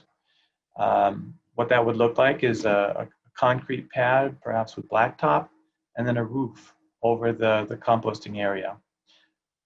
This would prevent any leaching through the soil and potentially into any groundwaters. And then the roof would also allow for being able to manage the moisture content on your compost. From the standpoint of having precipitation fall or snow melt into the product, leading to water runoff off the compost and off the piles. Some other options that are used a lot out there is the earthen surface to compost on earth with an impervious cover or a roof. That is used a lot. One of the recommendations that we would make with that is to try to have some kind of a carbon mattress, high carbon content underneath the materials to be able to capture any of the leachate that does come through there. If the carbon isn't directly under there, at least somewhere is around there where it can capture any of the leachate coming from there. Probably most common of all the composting scenarios is just an earthen surface. So composting out in the open, in a pile or in a windrow. And again, some of the recommendations that we might make on that is if you are composting on earth, see if you can use that carbon mattress anywhere from 12 to 18 inches or so of that brown material, a carbon material that can absorb water and absorb that leachate. It has a high nutrient capture content. And then again, for that runoff, anything that we can do to capture, contain, or filter that runoff would just lead to less nutrients and less oxygen consuming products leaving the compost site. So working for NRCS like I do, some of the things that we work towards is we try to see if we can figure out a way to have that impervious surface and the impervious cover, having some type of a hard surface with the concrete and blacktop, and ideally put some type of a roof over it.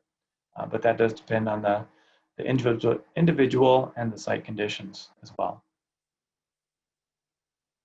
So working towards a wrap up here, now that we've got our soil test recommendations, we've got our compost results in hand.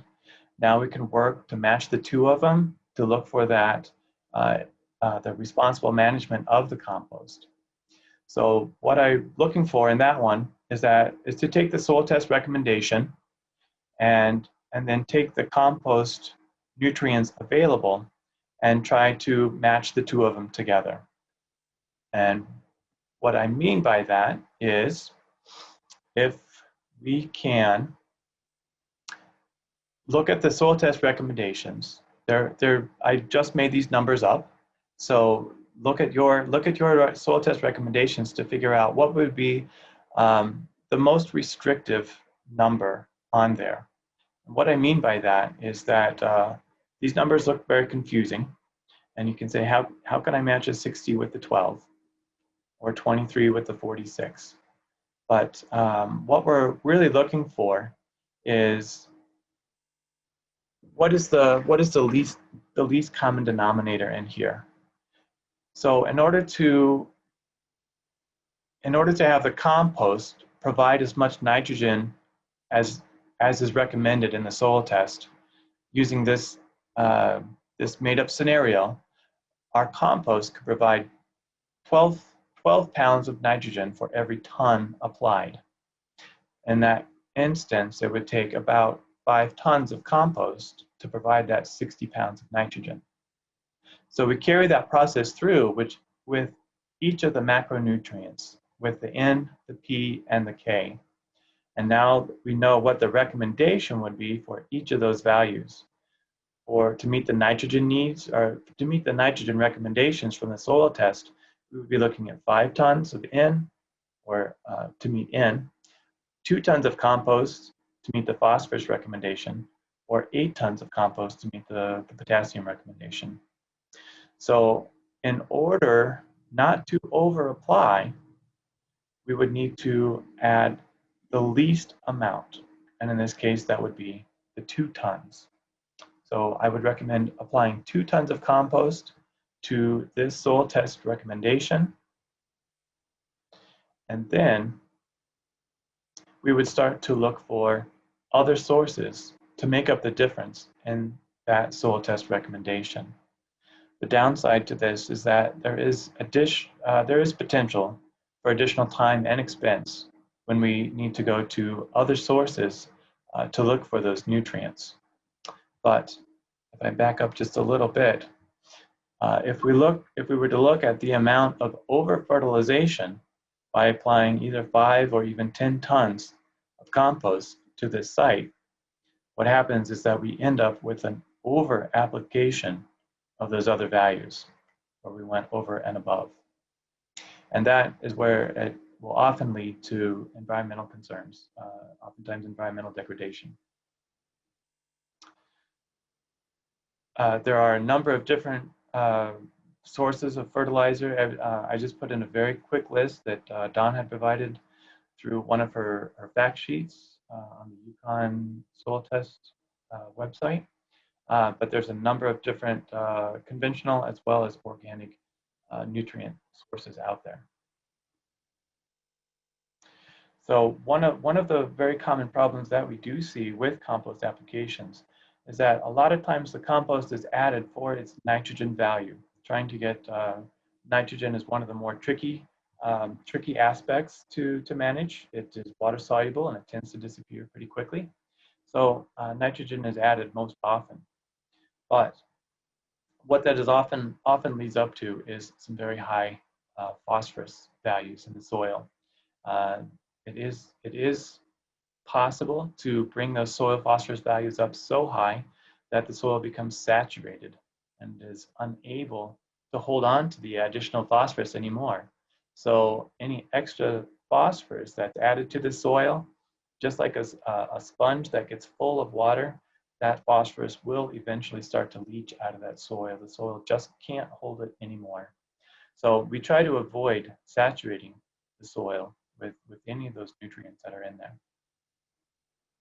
But in order to avoid that situation, we do need to learn some of the alternate nutrient sources that are out there. Some things that we can do to arm ourselves is to learn some of the plant nutrient deficiency symptoms. And then we can also use some of the different tools that are out there. Testing the soil regularly will help a lot, just to make sure that the plants always have the nutrients that are nutrients available in the soil, so they're ready to go. Pending drought, if it rains and the water can move those nutrients to the plant, or actually the plant will move the nutrients into it, that'll do some good things. There's also tissue testing that's available that can help identify some of those nutrient deficiencies. And then there's a lot of technology that's coming out as well that can all help identify problems before they become a bigger problem. So that was a very quick summary on some of the things that we look for as we're pulling together information for any site evaluation, whether it's for anything, whether it's related to our manure storage projects that we work on here within RCS and some of our local farms, but it's also very applicable to looking at some of the municipal compost systems as well. And that is the end. Well, thank you, Jim. So if you could stop sharing. I want to thank everybody for being here for the 3 speakers that we had today. We actually do have a fair amount of questions. And I was going to start, before I do that, I wanted to remind people again, like Jim did, that we do have a, let me see if I can share my screen. that what I want to do? Maybe not. No. No, I guess I didn't want to do that. Oh, well, I'll see what happens. At any rate, I just wanted to remind you, we do have 2 more webinars coming on. And also, we're going to be sending out a survey. You'll probably get it in the next few days. If you would please give us your thoughts on that. And because it really does help. The way we can plan to have future webinars is to have your input. So I have a bunch of questions for Domingo, but I have 1 for Jim and 2 for me. So I was going to have Jim go first. So Jim, your question is, how often do you have to replace the carbon mattress and what's it made of? Great question. The carbon mattress can be any number of different things. It could be straw, it could be leaves, it could be wood chips, anything that's readily available, not too expensive, affordable, something that you can manage. Ideally, it would be relatively dry so that it can absorb any of the moisture, the leachate that comes from your compost material, and then that high carbon is also going to be able to absorb or attract the nutrients into that carbon material. I would encourage that carbon mattress to be changed as frequently as is needed. So as a pile is moved or removed, take a look at it. If it's saturated, if it's a darker color, then it's time for a new mattress. Okay, very good. Someone just had asked a quick question about where can they get PFAS tested in compost. When I did this talk, I looked at the results at like 8 different labs, and I could not find any lab that offered that. So my suggestion would be, I know it's not a great one, I would Google PFAS testing in compost and see what you could find out as far as that goes. And then one other person had a question on soil testing. Would they use a different lab rather than ours or the Connecticut Ag Experiment Station to test the alkaline soils of the marbled valleys of the Housatonic River? And the thing is, they're all glacially derived. They're somewhat sandy. They're somewhat low in organic matter, CEC. So really and truly, you could send it to any lab in New England and it would be appropriate. You don't need to send it to another lab. The clay content is not that much higher. Okay, so Domingo, I have a whole bunch of questions for you. So the first thing is we have somebody who is starting a community garden and they're concerned because of 2 things. One, they do not have any kind of machinery. So they are wondering what would be the best way for them to set up compost piles. And then their second question was, where would you suggest that they might be able to find green matter to add to leaves and stuff for their piles? Okay, the first one has to do with you need to be able to contain your feedstock, your mix of your leaves or your wood chips and your greens. You need to contain them somewhere. You can do a pile, certainly. You can use special bins for it. You can do pallets. You can find online a very interesting innovation that people have done to do this. You need a minimum of at least a pile of 3 by 3 by 3 to guarantee that you can heat up your system and they're not being so vulnerable to environmental conditions. And the other question is, where do you find your greens? I mean, there are a lot of resources. Mostly the most available are food scraps. Food scraps, from your neighbor, from people that are linked to the garden. You have grass clippings. So those are the most ready available greens that you might have in your site. So that's it. Okay, and you got another question, and I was writing down the first question, so I didn't get the answer to the second question. What % of your customers are women again? 98. Really? Wow. Yeah, I love women. That's pretty nice. I'm about to ask them why they compost and why do they think there's so many women, why the pattern of 98%. So I don't know. I mean, I'm the big composter in my family. It's hard for me to get my son to bring things out to the pile. You just put them in the trash. But women are willing to pay for a service. So, that's interesting. Okay. Someone else asked if you have, and I wasn't 100% sure of their question. They were asking for the specific software you use for mapping of your service. So I'm thinking, and this person can send in and correct it, did you just use Google Maps, or did you find some other way to figure out how you were going to target areas for collecting the food waste? So listen, I use a software that I got that I paid for, developed by another community composter in Rochester, and that allows you to basically create routes. It allows you to monitor those routes, to tally and to log all the data that you're collecting, from weights, from timing, from dates. I store information and then I can compile it and then I can link it to my webpage so people can see it. It's a commercial software that is very powerful. Before I was using Excel sheets and I had like 10 of them and it was driving me crazy. I was able to grow the business enough to be able to afford it. There's initial fee for installation and then a maintenance fee over time. So it's and then it runs on your phone also, and that's the way that it's called geez, I even forgot the name of it. No, people are gonna hate me for that.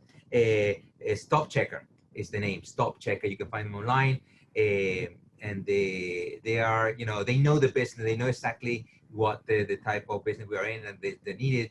And listen, I have reduced the time I spend on my computer by having this software. Oh, excellent. And I think that this next question is two-part. I think that you and I answered the second part. What would someone be looking at as an ideal compost? But how often would you recommend people test compost? Listen, I like to, the beginning I was testing, at least once a year. Sometimes if the batch will change of its characteristic, whether I have a particular new type of feedstock that I was dealing with, but mine is very consistent. I'm dealing with food scraps, with leaves and wood chips. And sometimes I take a little bit of manure or probably some kelp, but it's pretty consistent. So at the beginning, for me, I was using it as a way to provide feedback to, am I doing things right? Are things has the proper maturity? Has this, is it not hurting plants? Do you have a good germination? So these are things that was sent to the test, to the lab, just to make sure that the quality of the stuff is what I wanted. And then of course, I started doing it to be able to inform the public. Listen, I'm giving you compost and this is the PDF with the quality of the compost that I do. When you're gonna go buy compost in Lowe's, in Home Depot, Agway, they won't provide that information to you. I know where this food is coming from, where these sources of feedstock are coming from, and I know the quality. So I can respond to, working with the scale that I work with is that I have a better control what's coming in. So I would recommend at least once a year for the sake of understanding that what you're doing is proper, and also to educate the public on the quality of your compost. Can you just repeat the name of that software? Was it Stop Checker? Stop Checker, Stop Checker. Okay. So the next question is sort of related to your testing compost and your feedstocks. How do you minimize the amount of contaminants that people put in the buckets of food that you pick up? That's a good question. So the neat thing that I'm a hauler of compostable, and I'm a composter. So I'm able to see and be, very keen and very aware. So I have an app. The Stop Checker runs on the app, and I'm able to, each time I go and service a house with my bike, I'm able to see the content of the bin. And when I'm transferring that content to my larger bin in my bike, I can see when they come in. I take a picture with my phone, with my app. I mark that it's a contaminant, and that's a feedback directly to the consumer. So I have a record of the kind of things, and people sometimes they don't know, sometimes they're not aware, sometimes they need to be educated, and sometimes I get to a point where I don't pick up because it has been a recurrent issue, and then I just don't pick up. They still get charged, but they don't pick up. So that's the extreme situation. But the small scale allows me to do that and provide feedback directly to my clients. Now, do you let people put in fish, meat, and dairy and other things that they wouldn't put in their home compost pile in your bucket? Very much so. Yeah, I have a system, an aerated static pile system in vessel. It deals very nicely with chicken, with bones, with you can take care of issues of nuisances like odors and for rodents and animals. I also pay for a service that control for potential rodents, just as a backup to make sure, because we are in an area, we have a lot of animals that come in and out, deers, we have raccoons, we have, any kind of, that's, your composting will compost anything that's animal and plant-based, okay? It's the mismanagement of your compost when you start having problems of issues of, of odors and not things decomposing properly. So the compost is made to decompose organic material. So meat and dairy and all that kind of stuff is easily done. Excellent. Somebody wants to know, how do you manage particle size? Do you make the particles the size you want them to be before you mix the compost, or after you mix the compost? Listen, I don't know if you saw the pictures, but I receive chunks of whole vegetables and materials, and I use I use a shovel or use a type of spade that we take time to really go through the pile and make sure it's reduced. It starts pretty high, and then when we finish cutting, it reduces. And we know that speeds up the decomposition process. That's the best we can do. Other people don't have the luxury to do that. When you go up, have a large scale, it will be very costly for, municipal composter to go about doing that. But they build this very high and very large piles that are allowed to compensate for that. But again, their process, they have the space and they have the time probably to be able to keep that pile much longer. I have a 30-time period on my batch, on my rotating process, and therefore by reducing particle size, accelerates the whole thing. And I have one more. Actually, I have another comment on batch sizes. Somebody wanted to know, they said, can you talk about batch sizes or how to finish compost with new feedstocks being introduced? I'm assuming you wouldn't introduce new feedstocks. Yeah. You need to know your carrying capacity, how much you can actually handle per week. In my case, per week. I pick up per week and I process per week. And I have a carrying capacity that is the capacity of my bins. Right now it's 2.2 cubic yards of material that I process on a weekly basis. So that's my batch. And then, I have enough bins to have a rotating system. But I have to guarantee that batch is going to stay 30 days. If I keep adding, basically I'm reintroducing new feedstock and I have to basically start all over again. And it doesn't work. So when you're designing this type of system, you need to understand, how much of this green feedstock I can actually manage, because carbons like your wood chip and your leaves are much more stable.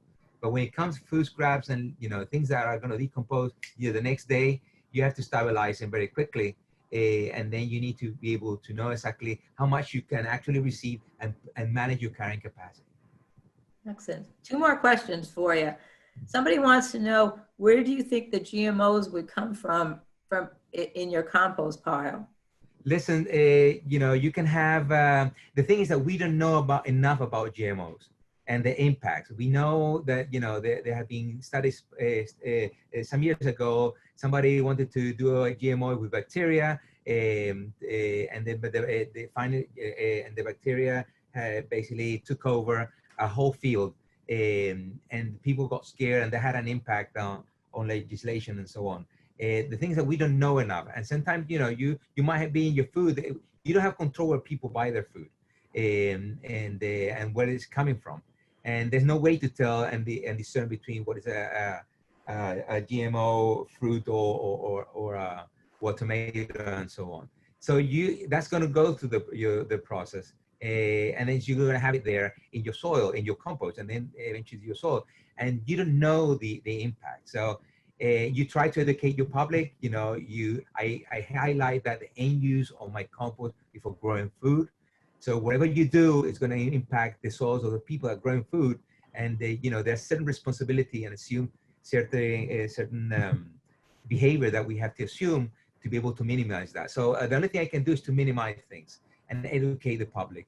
What I ask people, if you're in doubt, please ask me. They will research it and then we'll make a decision. and that has had with the foodware, with all the PFAS going on, you know, I had to ban them from my compost. You have stickers issues, you have flowers from stores. The flowers from stores have a lot of pesticides. So I banned flowers all along. So people have to make sure that the grass clippings and the flowers they put in are coming from sources that have a pesticide. So the only thing I can do is to work with the public and to minimize that, but there's no guarantee at the end. Yeah, so you have one last question. Somebody wants to know if they can get a copy of the spreadsheet for performing calculations of feedstocks to get the final CN ratio. I think you might have given some of those links out. Well, I put it in there, but I don't know if people are going to have access to that. Listen, if people are interested, write to me, dmedina@pwcomposting.com. You can find my webpage, and that's my email there. And I'm willing to share it. You know, for me, it's a resource. I built it, but you know, I want people to utilize it, and it's pretty consistent. And I just learned of somebody that also has developed a new available calculator online. But the ones that you can buy from from Green Mountains, the technology cost like $30. But they all work the same. They all more or less have the same parameters. But I'm willing to share it. You know, just write to me, and I'll be happy to. Okay, well, I think that's all we have for questions. Thank you, Domingo. Thank you, Jim. And I see that Cheryl at CTDEEP put Domingo's email up on the chat, so you could grab it from there. So again, thank you all for attending today. We really appreciate it. I hope you learned a lot. Please fill out the evaluation and come join us for our next webinar on October 7th. So thank you and good evening. I usually say have a safe drive home, but everybody's home. Nice cooking. It's cooking time. Take care. Yeah, have a nice dinner. How's that?